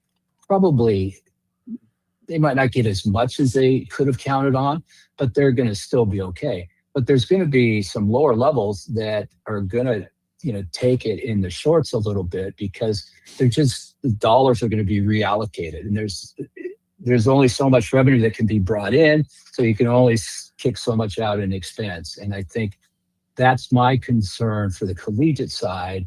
If the NFL, adds another game and brings in, all these different packages and the dollars, the competition is just going through the roof. And you go from 11 billion or whatever they're getting now to, I think it's going to end at 17 or something like that with the new packages and the increases. There's $6 billion taken out of the ecosystem, just like that, without really adding a whole bunch of product. And that will have a trickle-down effect, not just to college football, but to all other sports, all sports in total. Hey, next time we have you on, and I hope it's not too far down the road, I want to get into the ratings and what are real and what aren't real and how they've changed, how they monitor or how they figure all that out, because I'm confused that everything seems to be up across the board and how they measure the numbers. Bob, thank you very much. I appreciate it. We appreciate it. Always great to have you on the show. Thank you, Bob Thompson. From Thompson Sports Group, former Fox Sports executive internationally and also a part of the Big Ten Network, co-founder of the motherlode of the Big Ten Network. We appreciate his time. Yeah, obviously that was a nice project to have on the resume to look back on now and see how successful it is. And I think he brought up a good point there at the beginning about like the reaction to the Big Ten numbers. Like I think if you're a Big 12 or an ACC fan and you see that you're like a full $1 billion behind, you're just like, okay, like there's no spinning that in any way. There's no like turning around and going, here's why the big dogs fear these. It's like, no. They're making $1 billion more. But I think in the case of the SEC and the Big Ten, him bringing up like, oh, well, there's different playoff participants. So the following year, the SEC will have more because they have more teams in the playoffs and so on and so forth. Yeah, that does make a bit more sense to try to cool out. If not that anybody was having like any sort of extreme reaction to that, but it was interesting. And I do know that like Pat Smith, our buddy down in Birmingham, or Connor, when we were talking to him earlier, like that's been a topic of conversation is like, oh, damn, now the SEC is like 300 million behind the Big Ten. But what does it look like next year and the year after and with different levels of playoff participants? But thing you do know is that for the next couple of years, it's still going to include a Big Ten national champion, and they're still going to have a handful of schools in the playoff as well. So I'll be curious to see what those numbers look like next year at this time and the year after. But that does at least, I think, take some of the maybe the concern off the plate of like, oh, no, it's just that particular year. But you'll have more in the years to come, so long provided as you put more teams in the playoffs, which they're fully capable of doing. But, yeah, it's just interesting to have these conversations about the future because it's clearly still so murky for everybody across the spectrum. Like even the people who you feel like have like an in on what's to come, they still don't quite know for sure because there's just so many wild cards in play. And it's going to be a fascinating next 3, 4, 5 years as we march towards the next round of TV deals and what that looks like. But I don't know how anybody could even pretend to know what that looks like at this point because we would have never have guessed 5 years ago that it would look like it looks right now. No, we would not. And it just seems like it never ends. We always, there's going to be a bubble. At some point it's going to pop. It doesn't seem to do that. By the way, we're not done because it is time now for the wheel and the big finish we have here on the Smoke Show.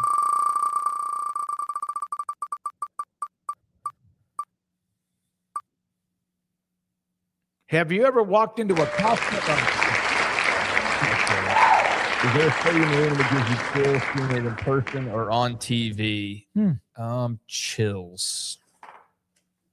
I mean, I guess the closest to it was like walking by MSG. I've never been inside MSG, but walked outside of it years and years ago, and just the own mystique in my head. I don't know if I got full on chills, but just kind of got a feeling of like, oh man, that's Madison Square Garden. And then you look into the history of it and you're like, there's still a lot of history here, but this is like MSG 3. It's not the like original Madison. It's like the 3rd or 4th version of Madison Square Garden now at this point, but it's still MSG. And it's the one that I've known during my lifetime. So yeah, that would be one. There's some cool stadiums over in Europe that when I see just kind of the pageantry of some of those Premier League games, for example, like I don't have a specific one like Craven Cottage or Wembley Stadium do any of that? Wembley does some stuff, but they're like more of like the big event sort of place. So they host like pro wrestling and all sorts of stuff. And they host soccer too, but I'm talking about the more specific kind of home stadiums. Like there's some of those I come across. I'm just like, that's a cool vibe they got over there. That's like just a really very college football-ish, and I really like that. But yeah, MSG I guess would be my answer here. I have been inside Madison Square Garden, did the show there when there was a regional NCAA regional up there, and the pictures on the wall of Frazier, Ali, and many others, even entertainers, is truly remarkable. I walked into oh my God, UCLA, Pauley Pavilion. It is kind of a beat up place. I'm not sure if they've renovated it, but that was pretty cool knowing that some of the greatest of all time and the dynasty of John Wooden played games inside there. Yeah, but get your memories correct, because we did not walk inside of Pauley Pavilion. We walked around Pauley Pavilion because everything was shut down. We did not go inside. We went inside the main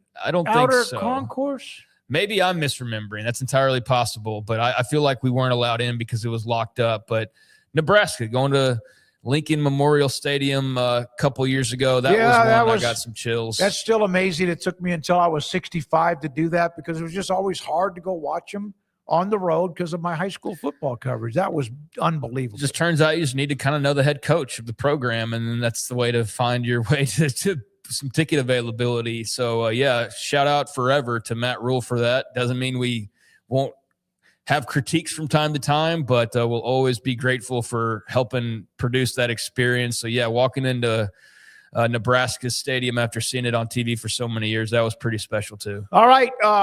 So let's get to the quizzes from Andrew Valade. On this day in 1915, which 20-year-old rookie hit his first career home run and pitched over 12 innings in a single game? I'm going to say Babe Ruth. Yeah, Ruth was a great pitcher. Damn good pitcher. Really good pitcher. He's lefty. And so I'm going to say you're right. I think it's Babe Ruth. Let's see. I don't know how many others were playing both sides, but I do know he did. So the answer is Babe Ruth. It was Babe Ruth. All right, we get that one right. Let's read it. Let's read it. We can see it. Wow. While playing for the Boston Red Sox, the Sultan of Squat hit a solo shot against the Yankees at the Polo Grounds, a massive Iron Man performance. Ruth also pitched 12 in the third innings, went 3 for 5 at the plate. Sox eventually lost 4-3 in 13 before he revolutionized the live ball era. As a hitter, he was one of the league's most dominant left-handed pitchers. All right. There's the quiz number 1. Now we go to quiz number 2. And Craig, you read this one. Which city's sports landscape was revolutionized? This is Atlanta by Ted Turner, who used his media empire to turn its local franchises into national superstation brands. Yeah, this is definitely Atlanta. Not died today, huh? Question. Yeah, Ted Turner passed today at age 87. So yeah, the founder of CNN and one of the biggest media moguls of our lifetimes, although very much in the rear view now for haven't heard of him in a long time. Yeah. Once the Time Warner deal, like that was kind of the end of the road for him when they cut that way back in the day. That changed his profile, and that's kind of like, yeah, when I last really remember hearing much, if anything, about him was after the AOL Time Warner. That's what it was, AOL Time Warner. As a wrestling fan, Ted Turner, WCW, he had a huge influence on the business and owned WCW when the Monday Night Wars were going on. And that's like the coolest that form of entertainment has ever been. So I need to thank him for those 2 or 3 years of fun and entertainment. More than that for WCW, but those last Monday Night Wars years were awesome.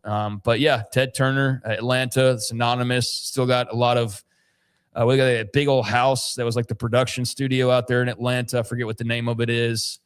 And yeah, I remember walking through the CNN building when we were there for the Super Bowl because it was connected right next door. So that was cool to see that. But yeah, I think of Atlanta, I think of Ted Turner as a wrestling fan. Let's see the answer officially. It is Atlanta, which we thought.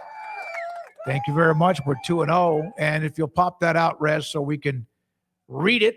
A lot of small type on this one today. Ted Turner's impact on Atlanta sports was unparalleled. He just didn't own the Braves, leading them to the 95 World Series title. He also owned the Hawks, NBA, the NHL's Thrashers, and even wrestling giant WCW. By broadcasting these teams nationwide on TBS, he turned Atlanta into the national sports hub, proved that a local team could build a massive fan base in every corner of the country. And yeah, I mean, I did not like him, much like I did not like WGN as a person who did not want to watch Cubs games on WGN. Like I'd be like looking for a typical syndicated show or something, like Full House maybe was normally in that time slot, or Home Improvement or something. And the times I'd go to watch like TBS, and it would be, or I'd go to watch like Saturday Night Wrestling and the Braves would be on that time of year, I'd always be pissed. But yeah, he made a lot of people Braves fans, much like WGN made a lot of people Cubs fans. Like the Braves are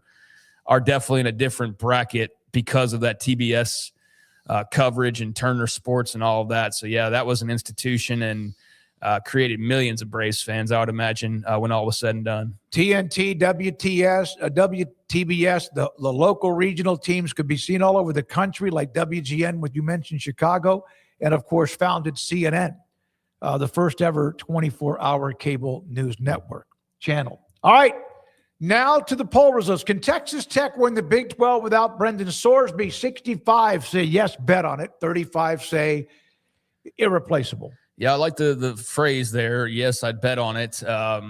I think, yeah, they could still win the Big 12. I think it's a more difficult road, obviously. You lose a starting quarterback, but I don't think it's impossible. Hell, BYU lost Jake Retzloff, granted with enough time to go get a Bear Bachmeier, and they ended up in the championship game against Texas Tech with a freshman who hadn't played much at all. So, yeah, I think that Tech with some combination of that room and Will Hammond being a part of that equation sooner rather than later is still enough. I just, you know what, I don't look at them and I'm just like blown away by the portal haul, and maybe it's just because I'm used to it now, but like last year with David Bailey and all these guys, like I know they went and got good players, really good players. They still have one of the top transfer classes, but maybe it's just been normalized now where I'm not like, oh man, like, and I also just kind of think like last year's team might have been like maybe their best ever, and it's just not going to be that way every single year where you just, hey, we just replaced Lee Hunter and David Bailey and all these guys, and we just replace them with the next highest ranked guys, and it just doesn't ever skip a beat. So, yeah, I think Texas Tech's very beatable, but I also do think that they're great about evaluations. They won't have too tremendous of a drop-off at quarterback, and they'll still very much be in the mix, and I think probably favored in nearly every, if not every game in the regular season. Yeah, we did do investigation and went inside the votes, and Kim Coulter and Lubbock Raider, Katie Raider, haven't heard from him in a while. They stuffed the ballot on the 65%. I mean, yes, I think they're still, I mean, you watched them last year. It wasn't just like they didn't win because of quarterback. They won because of the rest of the team. So there's still reason to believe they can go do the same thing. Yeah, no question that they have a very good chance to be right in the middle of it. At least make sure you're good after 2 or 3 weeks. And then here comes Will Hammond. Last poll question for the day. How many wins for Baylor, in 2026? I'm going under 6. I ran on hot seat. I've gone over their schedule. I actually started a new schedule series with Arizona, and I'm going to go through as many teams, like less than 10 minutes spent on each one, but just like roll through the schedule week by week, give my win-loss prediction. So I'll start off with Arizona. You can go check that out now. And I'm going to go beyond the Big 12. But ultimately, I guess I'll get to Baylor in a couple of episodes because I got to do Arizona State first. And I think that's it. Yeah. But I'm going under 6. Like I've looked at it and I've tried to look at different scenarios. Like if DJ Lagway's just got some incredible, growth spurt as a player from last year, then they'll surprise some people. But I don't really see too many reasons to feel like they're going to make some massive jump or anything. All right. So I did under 6. I'd like to see him win and survive. I really do. But again, we'll see what they do. They had a pretty good portal, but Man, they got a lot of room to make up. Wish them, I know they're busting their asses right now and on the road to help in the future. All right. Thank you very much, Andrew Valade. Appreciate it. We'll go through all 16 of the Big 12 teams, I think, with the amount of wins that you think they'll have in some of these poll questions. For Rez and Garrett and Andrew, for Craig Smoke, I'm David Smoke. Thanks to our great sponsors. Thanks to you who watch us every day. The Smoke Show on 365 Sports. We're back tomorrow at 3.